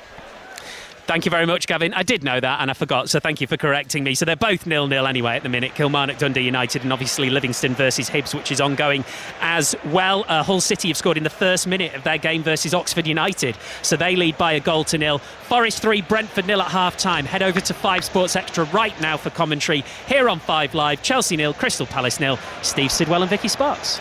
Thank you very much, Steve. As the players make their way towards the centre circle, a little low five between João Pedro and Jean-Philippe Mateta. It is goalless in this opening weekend match here at Stamford Bridge between Chelsea and Crystal Palace. And Steve Sidwell, do you think we'll see any change in approach from either side in this second half after what was a very fast-paced first half for much of the game? Yeah, I don't think in terms of change of approach, I think Chelsea, we've seen moments where they dissect through the middle of the pitch in terms of making that inverted fullback, outnumbering midfield, and the ball goes into midfield, into Cole Palmer areas, then ball out wide and then get into the box. So it's just that final bit of quality, and they've looked dangerous when they've gone wide, direct, and then getting bodies in the box as well. As for Crystal Palace, we know they can defend well with numbers. We know that their strength is off the ball. But when they get a chance to attack, especially on transition as well, they can really catch out this Chelsea back line. We've just seen an interesting kick-off, which we've seen taking sort of dominance really on this opening weekend, where the team just smashes the ball out for a throw-in. It's a choice, it's a tactic. Yeah, it is. It's a new tactic that the teams are approaching now. All about having possession and dominating possession. You get a chance to have that and you kick it straight out.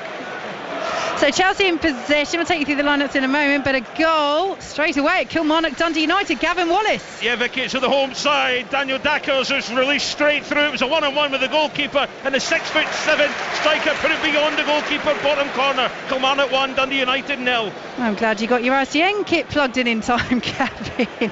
As Chelsea have a throw.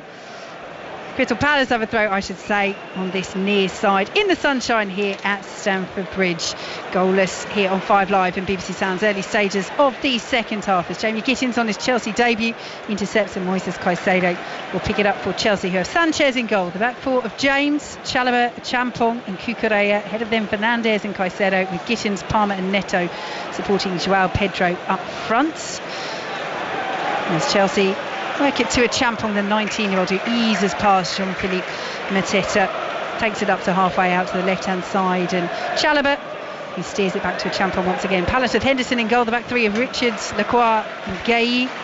Starting amidst that transfer interest from Liverpool, the Crystal Palace captain Munoz, Wharton, Hughes and Mitchell make up that midfield with Sarr and Eze again starting.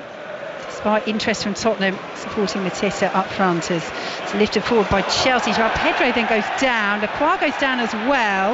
Referee Darren England is happy to let that go. It's all the way through with Dean Henderson. It's one of those, I wonder, Steve Sidwell. Joao Pedro goes down, and I wonder if Lacroix suddenly thinks, oh, perhaps I better go down as well, because I think I might have fouled him there. Well, as a former player, and something that I've done a lot in my career in terms of fouling players, that is 100% what he's done there, just to sort of safeguard it from the referee and make it look like it was a bit of a more of a 50-50 challenge. So yeah, I can definitely see what he's done there. Yeah, the giveaway was he went down about a second after Joao Pedro. So throw to Crystal Palace over on the far side. Mateta loses out and it won't be kept in over on the far side, and Chelsea have a throw. I think the important thing for Chelsea in terms of the start in the second half is when they keep the ball with a purpose. You know, when they're passing the ball around, make sure it's at speed, because Crystal Palace, that's what they love. They love just getting into their team shape. They must work on it week in, week out. And if you don't move them around quick enough, if you don't open up the gaps, they're happy with that. They'll shuffle from side to side and they'll keep the distances between the midfield, the defence, the midfield and the attackers. So Chelsea need to be quick. Well, that is the most blatant yellow card you will see, I think, on this opening weekend. Will Hughes has pulled back Moises Caicedo on the halfway line, and no difficult decision there for referee Darren England. He had 1, 2, 3 goals of this goes at his shoulder there, didn't he?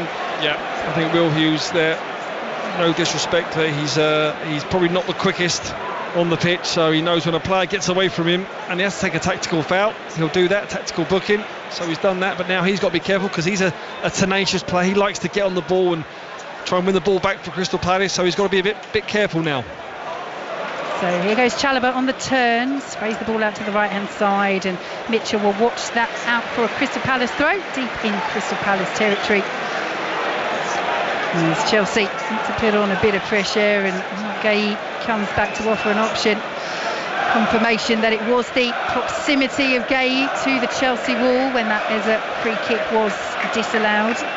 Might have been, from viewing, a little bit of a foul in there as well, but the reason it was disallowed was proximity, as Cole Palmer dinks the ball across, poor delivery, and it goes straight out of play for a Crystal Palace goalkeeper. Just a word, Steve Sidwell, on Marc Guéhi and Eberechi Eze. Of course, we're seeing, for example, Alexander Isak at Newcastle United. Liverpool interested, he wants to go, he's not playing for Newcastle, but Guéhi and Eze haven't come out and said what they want to do, but Oliver Glasner asked about them in his pre-match press conference as the ball's all the way back with Sanchez for Chelsea, and saying, look, all I can say is they're in training, they've been in training all week, they've trained every single minute, and they're focused on Chelsea, and they're playing like that as well, as Palace have a bit of defending to do, and do so just outside their own penalty area. Yeah, I think it's different circumstances, because an official bid had come in for Isak, and obviously he wants to have the move forced through as well, whereas I believe that there's no bids that's really come in for the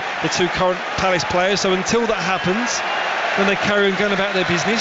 Doesn't matter if they've got 3 or 4 years left of their contract or 3 months. You know, if you're a player and there's no bids that have come in, then you're going to keep playing until that moment happens and it changes the effect of on and off field. Then you carry on. But just look at them and their body language and their personalities and talking to players in and around the teams. I don't think they're the sort of players that would do that either. They've got too much respect for their teammates, the manager and the football club itself. Crystal Palace lose the ball over on the far side. Here's Palmer, a little back-heeled block there by Will Hughes, and Adam Walton will bring the ball away, play it out to this left-hand side. Here is a lovely little touch just to lay it off to Mitchell down this left-hand side. Early delivery in. Sanchez was a little bit hesitant. It's cleared away by Chalobah.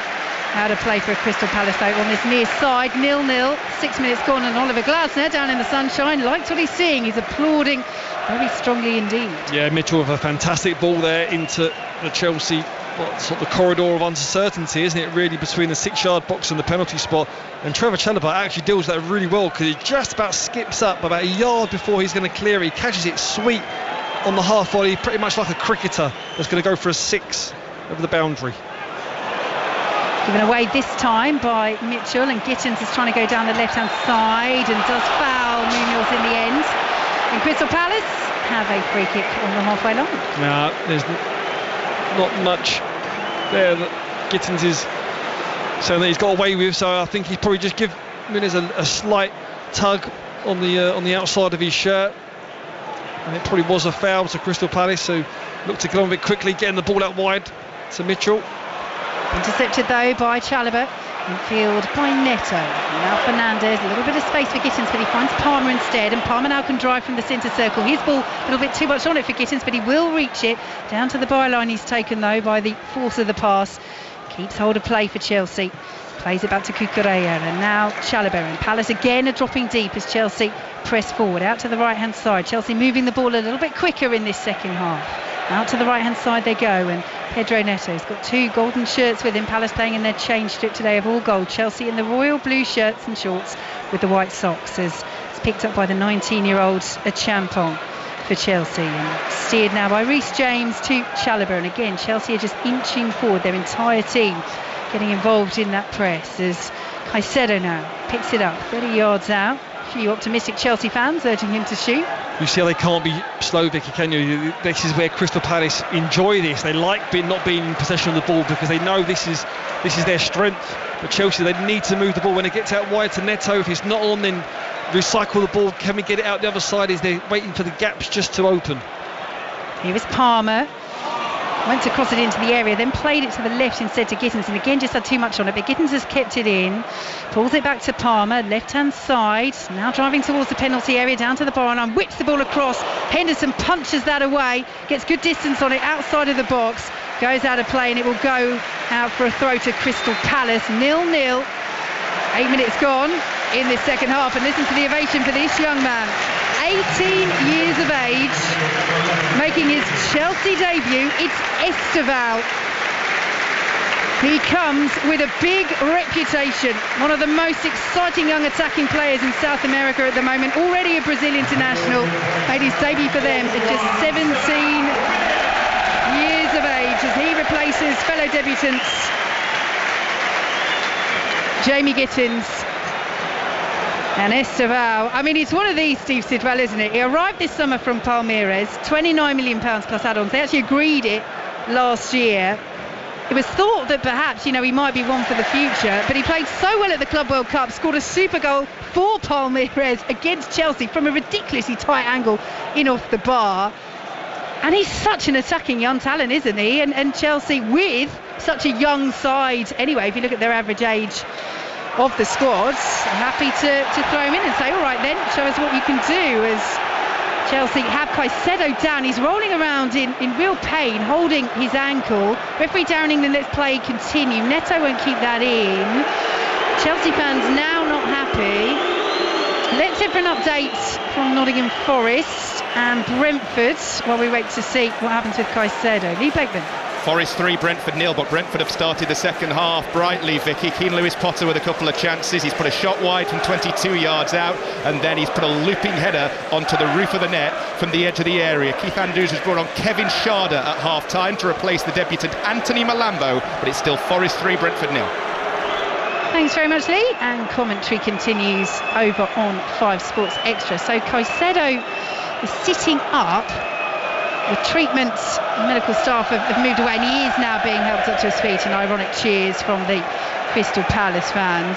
Jean-Philippe Mateta was the player involved, and Caicedo went down like he'd been seriously injured, but referee Darren England said, play on, and he is now up to his feet. Caicedo. Yeah, I mean, first of all, Caicedo's not a player to go down easily, a very robust player that he is. I think just looking at the replay, I think Maresca was saying that there was more of a stamp from Mateta. I think what happened was he just missed the ball. I think he may have just flicked the leg out. I mean, yeah, he did stamp on his, just seeing the replay now. There's no malice in that. I think he just catches him a little bit late on top of his laces on the boot, where there's not much protection. So it's a sore one to have. I've had that a few times.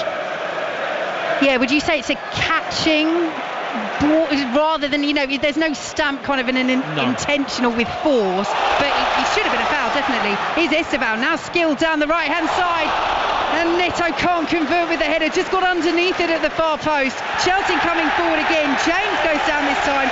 This time they do win a free kick just outside the Crystal Palace area. And Esteban already, what is he? 45 seconds into his debut, he's waving his arms at the Matthew Harding end, and Joao Pedro gets involved as well. I tell you what, I think this teenager is going to get the Chelsea fans off their seats. He's done it already. Well, that's what you want. You want to come off the bench, make an impact. He's certainly done that. He's got the ball. His first thought, can I attack my fullback? Yes, I can. Then can I get a quality of crossing? Yes, he can again. You know, the Chelsea faithful will be all over him if he carries on doing that. He gets them going as well. You get this Chelsea crowd on your side, you've got half a chance. So Chelsea about to take this free kick. We will then be heading to Old Trafford. Team news ready from Manchester United against Arsenal. But Chelsea with a set piece here, looking to break the deadlock at Stamford Bridge against Crystal Palace. 12 minutes gone in the second half. Palace had a free kick, not from a dissimilar position, it was more central, just inside the D, but it was the same end, front of the Matthew Harding stands. Eza scored, disallowed because Gay was closer than a metre to the wall. That was the reason given by VAR. Looks as though there might have been a little push in there as well, but the reason given was proximity. So that was ruled out. What can Cole Palmer and Chelsea do from this free kick here? Reece James is there as well as referee Darren England moves away and makes sure that this time everybody is the requisite distance from the wall. And Palmer stands over it. You've got the 4-player wall here, and then you've got other players in the area, and Cucurella is definitely nearer to those other players, but they're not going to count as part of the official wall, so that's where the spray is. So it's Palmer to take it, curls it right into that wall that clears away over the halfway line. Palace have a player down inside the box. Darren England's going to stop play, so stays 0-0 here. Let's head to Old Trafford. The team news from John Murray. Right, Vicky, of the two big new centre-forward signings for Manchester United and Arsenal, Gyökeres plays for Arsenal, but Sesko for Manchester United is only a substitute.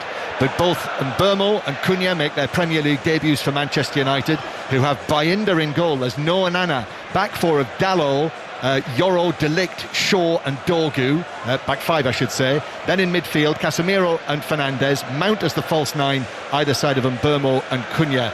And confirmation that Rasmus Højlund not involved for Manchester United either. And the Arsenal side, Gyökeres and Zubimendi making their Premier League debuts in the team. So Raya in goal, White, Saliba, Gabriel and Calafiori, Zubimendi with Odegaard and Rice in the midfield, Saka and Martinelli wide, Gyökeres up front.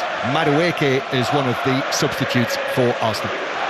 Thank you very much, John. John will be joined by Clinton Morrison for commentary coming up at 4:30. Manchester United against Arsenal at Old Trafford. Chris Richards is still down inside the Crystal Palace area and receiving some treatment as we see a replay of this free kick. It is he who it strikes in the wall, so goes straight into the wall from Cole Palmer, and Richards heads the ball down into the ground, but it's caught him flush in the face essentially there. Yeah, well, I think we've seen it before, haven't we? When players are in the wall, they kind of have their arm up, just shielding their face in case it hits them. And sometimes when that does happen, it hits your arm, it's a penalty. I was always told if you're in the wall, stand there, take it in the face, maybe have your head down, so when it hits your head, it hits you flush on the forehead. But we've just seen on our screens Eden Hazard is here today in one of the boxes, so what they could do with him out there, he was a maverick, someone that could get on the ball. Didn't matter if there was 25 players on the opposition team, he would find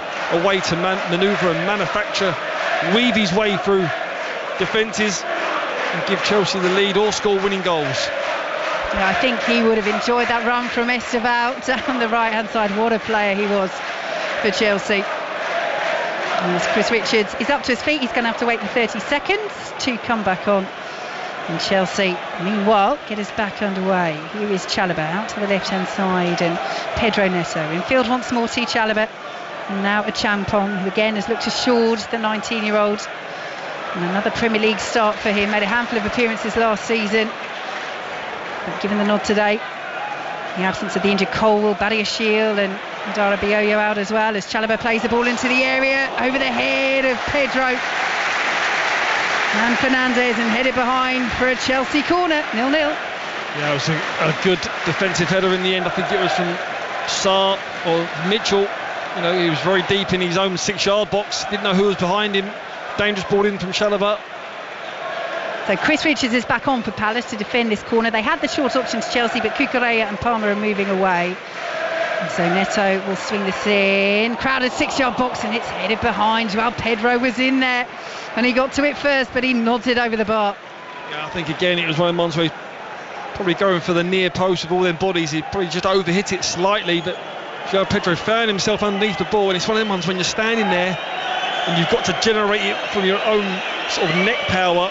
You could only sort of force that going up and high over the bar rather than low. When you're coming onto it, it's much easier to go lower down.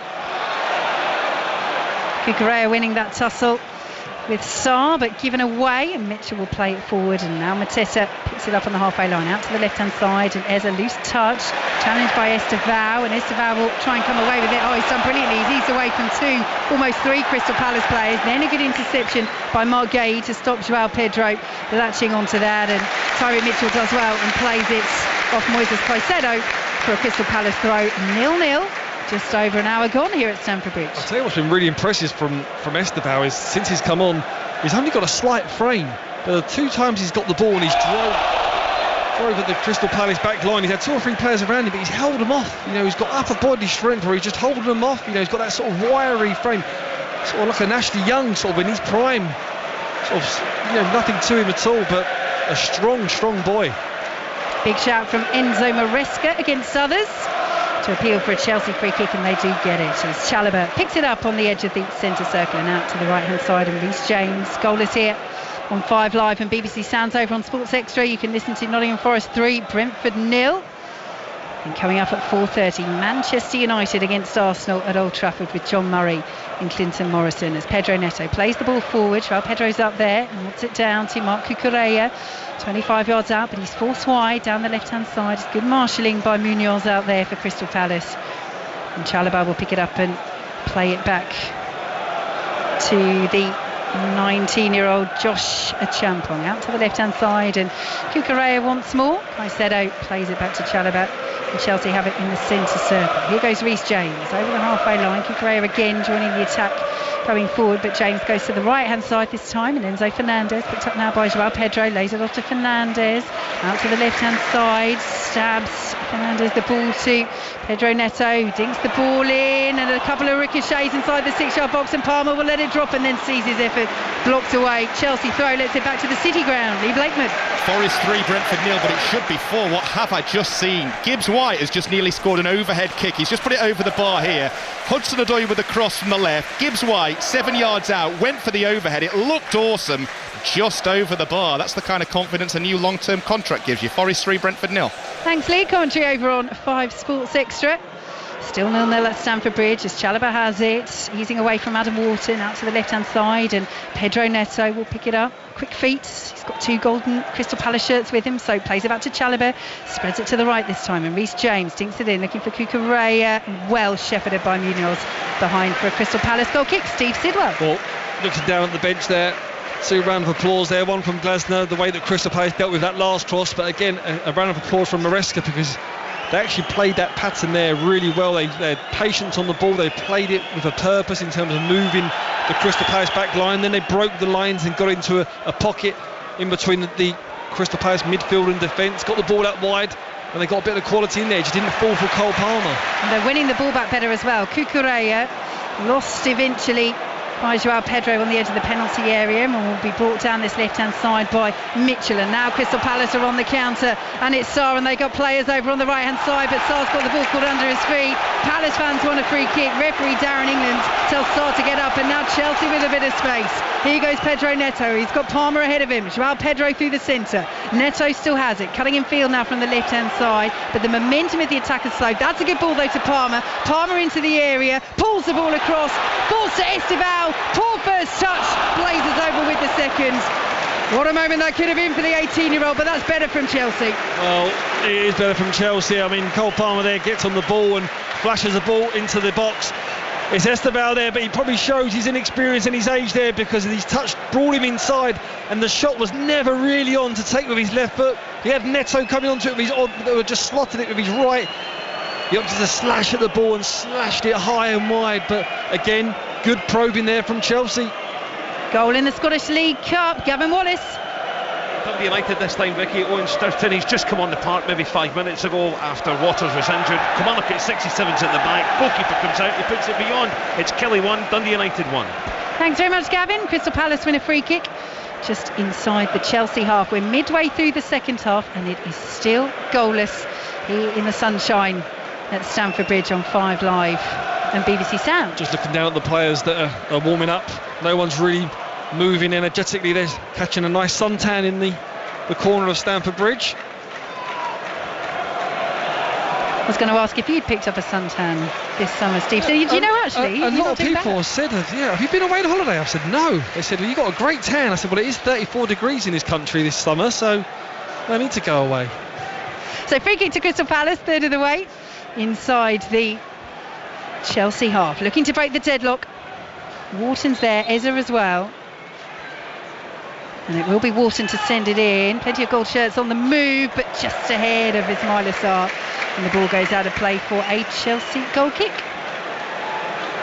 And Jefferson Lerma is about to come on for Crystal Palace. Do you say overall Chelsea have been the better side in this second half? I would say they're probably the team that's been on the front foot and probed to try and break the deadlock. I think Crystal Palace get into a period of games where they're, like I said, they're more than happy to get in their shape and be sort of hard to break down and then try and catch teams more on transition. Yeah, and in terms of real saves that Henderson's had to make, I mean, he's clawed away one cross very well. You've had Kukureya's effort in the first half cleared off the line. Eza, of course, scoring that free kick that was then disallowed for Crystal Palace because Gay was too close to the wall as it was taken. But hasn't been the busiest afternoon for either goalkeeper, despite, as Chelsea have it just inside their own half, this game being played at a pretty frenetic pace. I think that's it, isn't it? You've hit the nail on the head there. I think there's no clear-cut, real chances that either team have made. It's been probing. Both teams have been trying to get a goal. They've either just lacked a little bit of quality or just couldn't manufacture that real opening chance. But you do feel as though, 25 minutes to go in this game, there's going to be a goal. I'm going to put my neck on the line. I'm going to say there's going to be a goal. Hey, you've commentator cursed it, not me, Steve Sidwell. I'm taking no responsibility for that if it ends up 0-0. I'm going to say it. Come on. Chelsea in possession on the halfway line. It's a poor ball by the 19-year-old Champong, and how costly could that be? Eza went for goal, 45 yards out. It's blocked away by Caicedo. Eza had his head in his hands, but Crystal Palace still coming forward. Munoz with the delivery into the area, and it's shoveled behind by Reece James, who then high-fives Rob Sanchez. But Chelsea all of a sudden 6s and 7s at the back. Palace with the corner. Yeah, just giving the ball away there cheaply on the halfway line of Champong. One of the few mistakes that he's made this afternoon. It falls to Eze, but what happens there is he tries to shoot, which he done in the first half against Sanchez, hit Caicedo in the head. Luckily that it did, because I think that was going goal bound. That was definitely going to test Rob Sanchez. So the ball got cleared. Fortunately got a corner from it. And before the corner, Palace will make this change. Jefferson Lerma is on for Will Hughes. Hughes was the only change for their starting lineup that beat Liverpool on penalties in the Community Shield at Wembley. Another wonderful Wembley occasion for Crystal Palace. The first major trophy, of course, the FA Cup in their history last season, and then continuing that form. Oliver Glasner saying, well, we should just play all our home games here. Corner swung in, Chalobah got there. Looks as though it will be, well, Palace want a corner. The Palace fans want a corner. It's been given as a Chelsea goal kick, which Rob Sanchez has taken very quickly, and that could be a very good decision if Mitchell doesn't get on the end of this. He does. Really well done by Tyreek Mitchell there, because otherwise it was 3-on-1 there if he didn't control it. He does. He manages eventually to get it out of play on the far side for a throw to Chelsea, left-hand side, deep in Palace territory. 0-0, 20 minutes to play. Yeah, good play from Sanchez there. You see the run of Neto on the left-hand wing, just up the tempo, struck it beautifully. I mean, he's great with his feet, Rob Sanchez. Dissected the ball into that far corner. Mitchell there struggled to sort of deal with it really and force a throw for Chelsea that puts them now on the front foot and Crystal Palace on the back foot. So here's the Champong once again. Plays it forward to Reece James, and Caicedo out to this right-hand side, and Enzo Fernandez will pick it up. Oliver Glasner, Crystal Palace manager, and Enzo Maresca of Chelsea, both out in their technical areas. Maresca's actually outside. He is gesturing, shouting instructions to their respective teams, both of whom looking to continue their brilliant momentum that Chelsea kept up over the summer after winning the Europa Conference League final, then Club World Cup champions. World champions, as the many banners around Stamford Bridge tell us, and the pre-match celebrations making that point very clear as well, for another 4 years as well, until the expanded edition was played again. Here was Reece James, plays the ball through the middle, looking for the run of Cucurella. Straightforward enough in the end for Dean Henderson, 0-0. You see, but there the runs there, deep run from Cucurella that's going to spread and stretch this Crystal Palace team. Sometimes when it gets a bit static for Chelsea, gets a bit stagnant because no one's making a sacrificing run, no one's prepared to go, do you know what, I'm going to make a run in behind, I might not get that ball, but it's going to stretch the opposition, it's going to make an opposition player come with me to create space for a teammate. That's what Chelsea need to do more, in my opinion. Really good running by Chalobah, looking to release Neto, and it's a good ball. Neto up against Lacroix. Munoz is there as well. Neto's gone down, he's been fouled by Munoz, and that is a free kick to Chelsea. Munoz is already on a yellow card, and referee Darren England, I think, has that in mind. It is just going to be a free kick over on that far side, and Chelsea are going to make a change, and it is a Premier League Chelsea debut for another of their new signings. Liam Delap replacing João Pedro. Delap arriving this summer from relegated Ipswich. He's already played for them at the Club World Cup. There's a regular there. Scored as well. Scored a couple of goals in pre-season, but this is Premier League bow, the man who was Ipswich's top scorer last season as they were relegated from the top flight. 12 Premier League goals. He's shown he can do it, the 22-year-old, in this division. Yeah, I remember when me and Joe Cole, we commentated after the Conference League final when they won, and we was crying out for a striker. We mentioned Delap being one of them they should go for, and they went and got him, and then they went and got João Pedro as well. And limited now the competition between them two, the body language of João Pedro. Yes, he's a team player, but he's a striker. All strikers are the same. When he come off, he didn't look happy. They want to stay on the pitch, they want to score. Now when a striker comes on to replace, he is going to want to score. He'll be desperate to get on the score sheet and get his first goal for Chelsea. And he's taken up a position 3 yards or so in front of Dean Henderson as Chelsea have this free kick on the wide left-hand side. 16 minutes plus added time to play as the free kick is delivered. It's headed away by Jean-Philippe Mateta. Again, Palace are deep, but they might reach this ball first. Sliding challenge. Free kick is given by referee Darren England. And Estevao, on his debut, goes into the book. The foul was committed just inside the Chelsea half. And Crystal Palace have the free kick just inside their own half. It was a committed challenge. It was definitely a booking. I think if we look at the replay, the tiny shin pad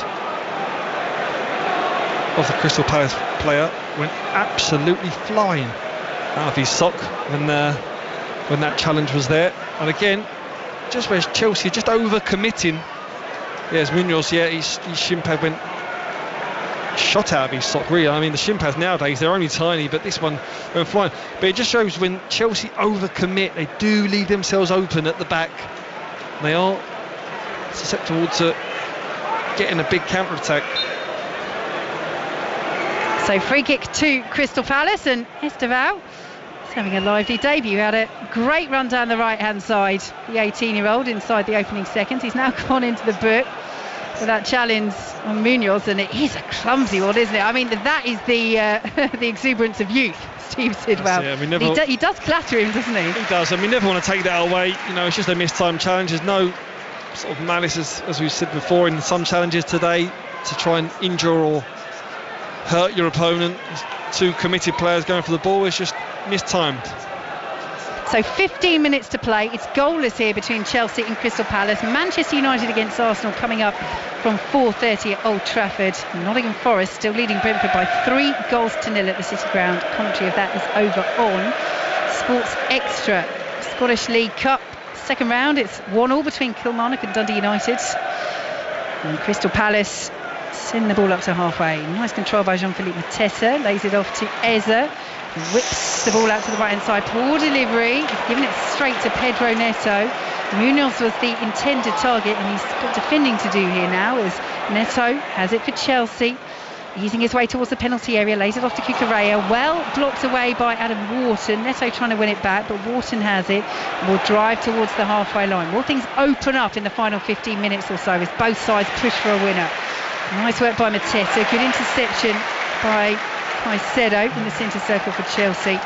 And Palace have it midway through their own half. Penalty at Nottingham Forest, Lee Blakeman. And it's gone the way of Brentford for a handball given against Ibrahim Sangare. So with 14 minutes to go, a real chance here for Brentford to get back in it. The referee, Peter Banks, has taken an age in getting this penalty checked and getting everybody out of the penalty area. Igor Thiago stands over the ball, away end, here he comes, sends Matt Sells the wrong way, and with 13 minutes to go, it's game back on. Thiago, the scorer from the penalty spot. Forest 3, Brentford 1. And commentary over on 5 Sports Extra here. That little ooh you heard at Stamford Bridge was Jean-Philippe Mateta, shot from distance straight at Sanchez. Good chance. You know, that's what Mateta wants, a champon there. You can't get too tight to Mateta because that's what he wants. He wants to feel you so he knows what way he can roll. Champon there got really tight. Mateta rolled in there. He caught the ball sweetly on the volley. Sanchez again, 16 yards off of his line. If it goes over his head, it does go in the net. Fortunately for him, catches it straight in the midriff. A little rumble of frustration from some of the Chelsea fans. Slow build-up, but Chelsea going through the gears now. Here's Palmer, almost firing Esteval. Palace make the interception. Fernandes has it. Esteval now just inside the area, plays the ball across quickly, headed away by Richards, chested down and then hooked up towards halfway by Ismaila Sarr. The Champong has Mateta right there with him. Mateta does well, uses his body and wins that ball. The Champong can't get on the end of it, and Munoz evades the sliding challenge of a Champong as well. A couple of difficult moments there for the 19-year-old as eventually Chalobah makes the block. Palace have the throw on the far side, and it's Mateta's turn to wave his arms towards the travelling Crystal Palace fans behind the goal away to our left. Palace have the throw on the far side, 0-0, 12 minutes to play. Yeah, and I think now it's a turn for Crystal Palace to try and get a foothold in this game. They've done that when Mateta's gone up top because he's dropped deep, because he hasn't been getting the ball as such. He's been dropping deep to try and get on the ball. Now he's stayed up top and been the focal point. Get the ball to me and I'll bring other players in. Chelsea making 2 more subs, trying to go for the win here. Yeah, the first player to be replaced is Enzo Fernandez, and he will be replaced by Andre Santos. Spent most of his time at Chelsea out on loan, including the last 18 months at Strasbourg. He had a brilliant season last season, was runner-up there, Player of the Year, nominated for the Ligue 1 Young Player of the Year. Reece James also off, Malo Gusto will replace him. In the Championship latest score, it's 2-2 between Hull and Oxford. And here at Stamford Bridge, as we approach the final 10 minutes plus added time, it's goalless between Chelsea and Crystal Palace. Those 2 changes have been made for Chelsea. They've got defending to do here. Crystal Palace with the throw over on the far side as they look for the breakthrough. It's launched long into the penalty area, headed away by Liam Delat, striker back there defending, hooked back into the box by Eza and claimed by Sanchez, who releases the ball quickly again. Nobody that time on his wavelength. Cole Palmer looks back over his shoulder. It wasn't quite the level of look that he gave Donald Trump when he wouldn't leave the stage when they were lifting the Club World Cup trophy, but it was a little bit like that didn't quite work. No, and I get what Sanchez was doing there. He tried to claim it down. It's a very hard technique to pull off. He's tried to just sort of spin it to himself and just catch it on the half volley with a real low, zippy, zingy ball into Cole Palmer. What he does is he catches it too clean and he goes way ahead of Cole Palmer into the space. Chelsea win a free kick just inside their own half, and that ball is, well, thrown just about to the position that it is supposed to be taken from.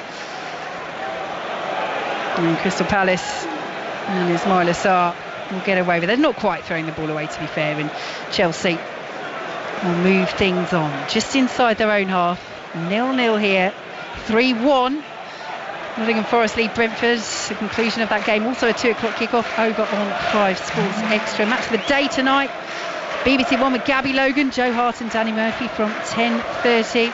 Highlights of Saturday's games, of course Friday night as well. Liverpool's thriller with Bournemouth. Of course the 2 o'clock games today, and Manchester United against Arsenal coming up here on 5 Live at 4:30 with John Murray and Clinton Morrison, as Chelsea have a throw over on the far side, and Chalobah will receive that. plays it back to Caicedo just outside the centre circle. Chelsea are enjoying the bulk of possession at the moment. Palace at the moment restricted to efforts on the break.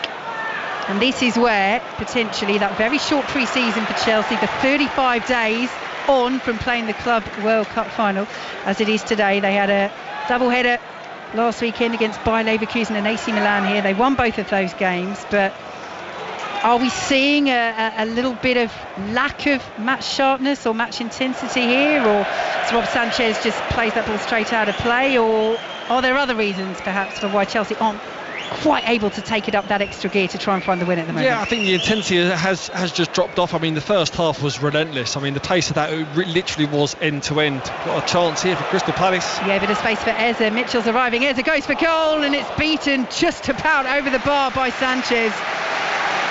Well, we've talked about Eze, we've talked about Gueye, starting with that huge transfer speculation around both of them, but they have both been fully committed to Crystal Palace today, and it's another chance for Eze. He wins a corner. Well, it's another chance is manufactured from Chelsea. Now we talk about Chelsea being in possession and fatigue. It's about being fatigued in possession, and when you lose the ball, and that's what they've done too many times today for Crystal Palace. So Eze's come over to this near side in the sunshine here at Stamford Bridge to take this corner. Palace have got 2 players inside the 6-yard box, a further 3 waiting on the penalty spot. As Eze hooks it in, poor delivery, headed away by Chalobah and then hooked away over his head by Esteval. Out of play for a Palace throw over on that far side. 7.5 minutes to go, plus added time. It's 0-0. Yeah, I think in terms of a Chelsea though, I think the intensity, what we were saying, that the first half was just ferocious. It was end to end. That would have played a factor. I do still believe that out of the 2 teams, they look fitter really than Crystal Palace. I know it's hard to say that on the first game of the season, but the bodies that they've brought in, the impact that the substitutions have done as well. Well, this is interesting. Eze's coming off, Deveny's coming on, but Eze turned there, and I'm not saying this is completely out of character, but turns there, and he just took an extra couple of seconds, didn't he? And he turned to the Crystal Palace away travelling contingent and waited and applauded them. And this is the scenario in a transfer window when you have players, very strong subjects of interest from other clubs. In Eze's case, it's Tottenham. Every single time he comes off, Crystal Palace fans will think and hope, I hope that's not the last time we see him in the Palace shirt. No, they want him to stay for as long as possible. You know, he's always been their bright spark, he's always been their go-to man as such, and just come off there with 8 minutes to go. You know, you feel as though, is that a bit defeatist from Crystal Palace? Because there is chances, especially as the game goes on and the game gets stretched. You want him to get on the ball, as you see there earlier on. We had the shot and Rob Sanchez parried it over the crossbar. Yes, corner came in and Chelsea just about dealt with it. So let's see what Justin Devenny can do, the Northern Ireland international. What a brilliant afternoon he had at Wembley in the Community Shield last weekend. Came off the bench, scored the winning penalty. Oliver Glasner, very complimentary of him afterwards, saying that they decided the order after the full-time whistle had gone, because you never know who's going to be on the pitch at the end, which is a technique and tactic of some managers. And they were looking for the 5th penalty taker, and Justin Devenny put his hand up and said, I will take the 5th one, with a lot of confidence, Glasner said. Yeah, you've got to have a good personality, a good confidence to take any penalty, whether it's in open play or whether it's in a penalty shootout. You know, stand up, be brave. You know, if you're going to miss, miss it well, but it's hard to do it. You know, and he stepped up, full of confidence, bravery, and got another trophy for his football club. Lerma's been fouled there midway through the Crystal Palace half, and Crystal Palace have a free kick. 0-0. 5 minutes plus added time to play. Will the Club World Cup holders find a breakthrough, or will it be the FA Cup holders, the Community Shield winners, that get their Premier League season off to a winning start, as Lacroix sends it all the way back to Dean Henderson, launches it over the halfway line out to the left hand side, looking for the run of Tyreek Mitchell. Gusto's there, but Mitchell wins the header towards Wharton, then got eased off it by Caicedo. Referee Darren England happy with that. Santos won't latch onto it for Chelsea. Out to the left hand side goes Mitchell into Gusto with big up and under right back into the centre of his own half, headed away by Chalobah. Then Santos is eased over by Jefferson Lerma, and that's a free kick to Chelsea just outside the centre circle. Palmer's taken it quickly. He's saying that Lerma didn't retreat there. I mean, I'm sure you never did that in your career, Steve Sidwell, trying to get a fellow player booked there. You know me too well. No, I think the game just got a bit scrappy, isn't it? You know, there's a few up and under passes, there's a few loose touches and a few loose passes towards the end of this game, which you'd expect on the opening game of the season, but you just feel as though this game just needs one bright spark to just change that deadlock.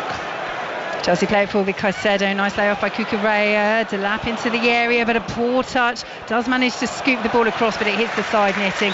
Not really had many opportunities since coming on for this Chelsea Premier League debut, Liam Delap.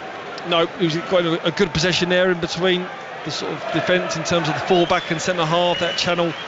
His touch was just too big on his favoured left foot. But again, someone that's come on for Chelsea, he's going to want to hit the ground running, get a goal as soon as he can, and there's still time to do that in this game, but who's going to step up and be the hero? 3 minutes of time plus added time here on 5 Live and BBC Sounds at Stamford Bridge. Commentary of Manchester United against Arsenal coming up at 4:30. It's Delap putting the pressure on Lacroix. He's done well, Delap, good hold up play, and then Palmer has the ball taken off his toes, and that will be a corner to Chelsea over on the far side. It's good defending by Lacroix. It was good attacking play by Chelsea, and they've got a corner out of it on the far side. 0-0. That's what you can give to this Chelsea team, a big presence, a strength up top, which is what they've lacked in previous seasons. So that support there from Cole Palmer. They got the corner. So again, the short options move away. It's Neto who raises that right arm with the white wristband in the air, swings it in. It's headed away by Mateta, who again makes first contact, back in by Caicedo, cleared away by Crystal Palace up towards halfway. They've got a 2-on-2 here, but Gusto will get there first for Chelsea and steer it back to Sanchez, who plays the ball long over the top. There were 3 or 4 Chelsea players offside. Neto wasn't one of them, but Richards will get there first, heads it to Wharton. Brave little dive of the head there by Cucurella, but doesn't go down. Palmer's won it away from Wharton as Chelsea looks to fashion a chance late on and break this deadlock. Gusto goes for goal, and the Chelsea fans are furious with that because he's placed it over the bar. Chance gone, 0-0. Well, I mean, there's making an impact and then there's making an impact, and he's come on as a sub. I know he wants to score the winner. He's probably seen the headlines before he's even touched the ball there, but he's got no right to shoot from that distance and that angle. I think when he's winding his leg back, you can hear the crowd just sort of saying, no, pass it out wide. He elects for the wrong decision. Well, he's never scored in senior football, Malo Gusto. He's only 22. That was a reason why. But yes, as Steve Sidwell says, not the one you really wanted to be letting fly from there, as Gusto allows the ball to bounce off that corner flag and out for a Chelsea goal kick. So a minute plus added time to play. If this finishes 0-0, who overall do you think has shown more promise in this match, Steve Sidwell? Chelsea or Crystal Palace? I think Chelsea have probably just edged it in terms of probing and trying to create something. You know, it's hard to say that against Crystal Palace because they've got back into a shape and they look very, very disciplined and very robust in that shape. But I think from a Chelsea point of view, being on the ball and possession-wise, they've tried to manoeuvre and manufacture a chance, an opening, more than Crystal Palace. But if you look at the two managers, who will be the happier, you'd have to say that Glasner will come away being the happier. Chelsea in possession in the centre circle. Yes, it just underlines what a great job he's doing at Crystal Palace. Oliver Glasner underlines that they can go toe-to-toe with the reigning Premier League champions, as they did with Liverpool in the Community Shield at Wembley, with the reigning world champions, the Club World Cup holders. But Chelsea could be in here. It's Delap, took a shot early, straight at Henderson, who makes the save. Big chance for Chelsea to win it there late on. Yeah, it was, it was a ball that Chelsea are back on the attack. It's given away by Henderson. Poor distribution. Cucurella left hand side, but poor ball from him. And Jefferson Lerma picks it up and said at the start of this game, after the first 20 minutes, Steve Sidwell, it doesn't feel like the first match of a season. It is so frenetic. It is feeling a little bit pre-seasony now. However, Palmer has it inside the area. Really good block by Lacroix. Clears it away as well as Cucurella was pressing, but Chelsea are pushing. They have a throw on the far side. 6 minutes of added time. Chelsea pushing for the breakthrough here at Stamford Bridge against Crystal Palace. It's goalless on 5 Live and BBC Sounds as Chelsea work it down the left-hand side. Plenty of blue shirts out on the left. 4 of them in the area. They're still working at Chelsea. Back to Chalobah.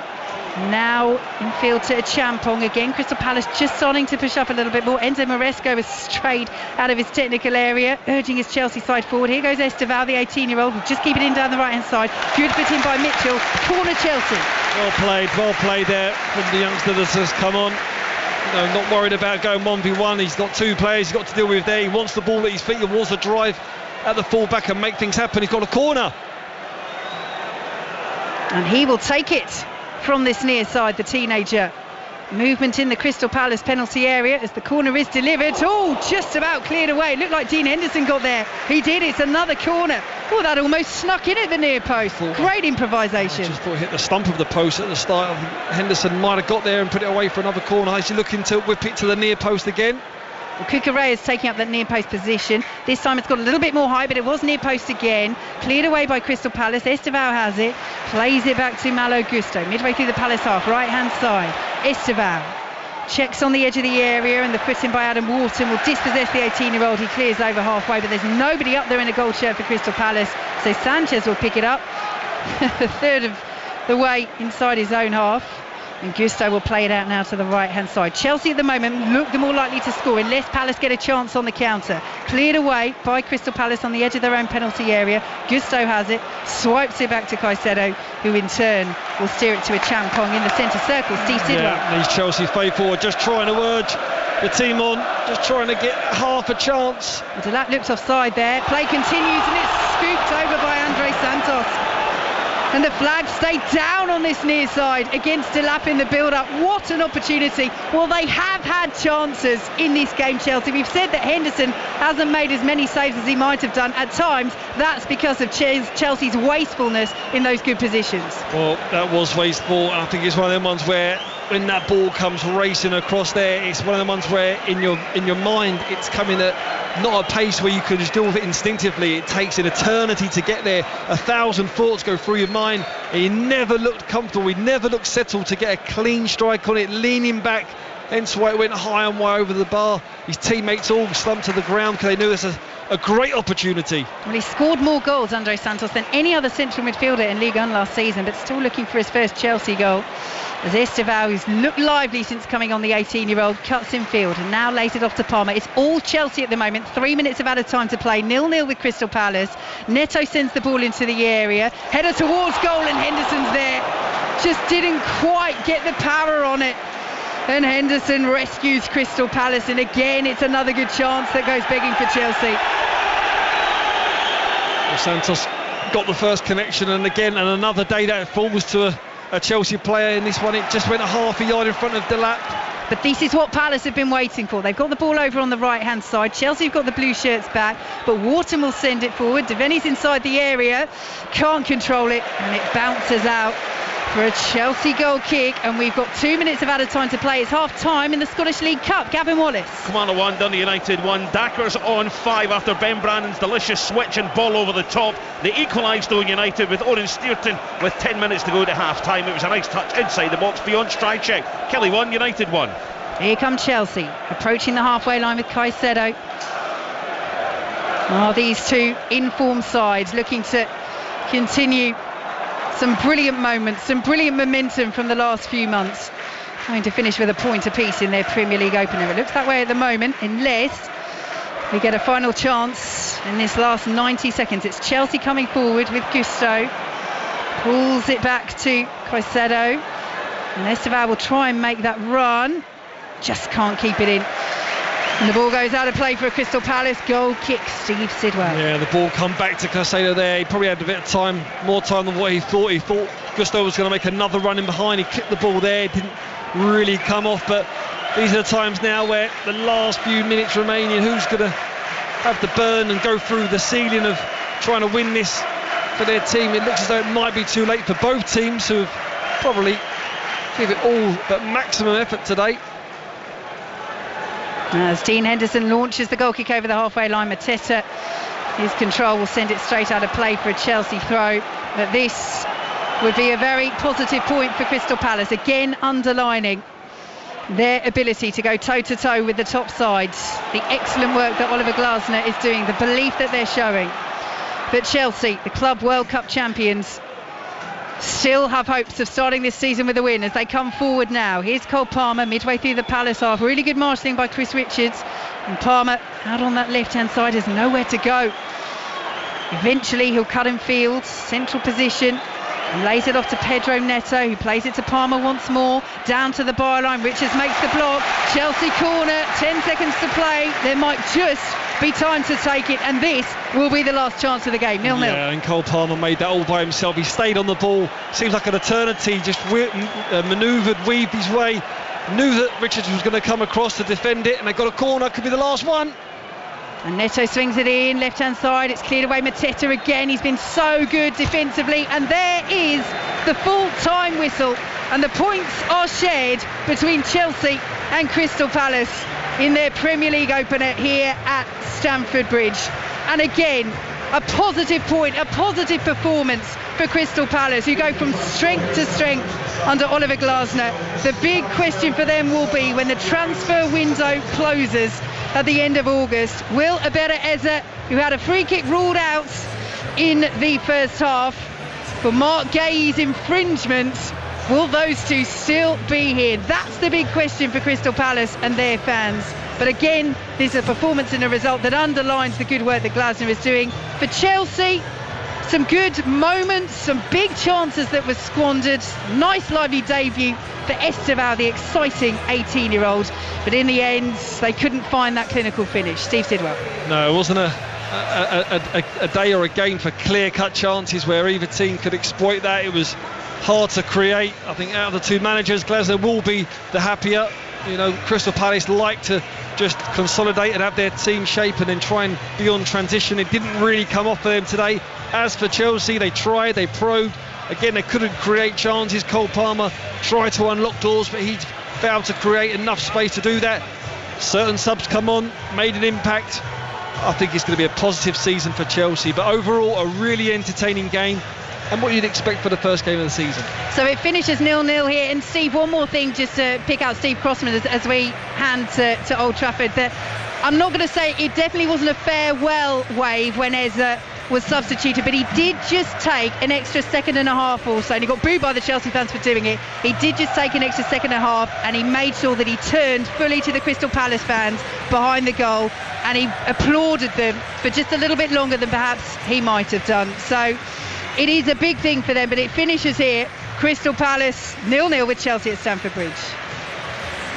All right, thank you very much, Vicky. We'll be back with you guys in just a second to wrap it all up. Meantime, full-time whistle's gone at the City Ground. Lee Blakeman. And Forest start with a win, Steve. 3-1 against Brentford. All the damage done by Forest in the first half. Chris Wood with a couple and Dan Ndoye with the other on his debut. He was superb throughout. Brentford got one back via a penalty from Igor Thiago in the final 15, but it wasn't enough, and things feel much happier in the Forest camp again. Final score, Nottingham Forest 3, Brentford 1. All right, back to Stamford Bridge. Steve said, well, that was a big old chance for Chelsea to win it at the end. Yeah, it was, and you know, they probed on in the second half. Out of the two teams, they was the team that was trying to make something happen. You know, the lap come on, he had the shot on target, but I think overall both teams, more so Chelsea as well, just lacked that real quality, that real clinical edge. When the final whistle went, I mean, near enough every player stumped to their legs and bent over. They was absolutely shattered. So you cannot, you can't fault their commitment at all.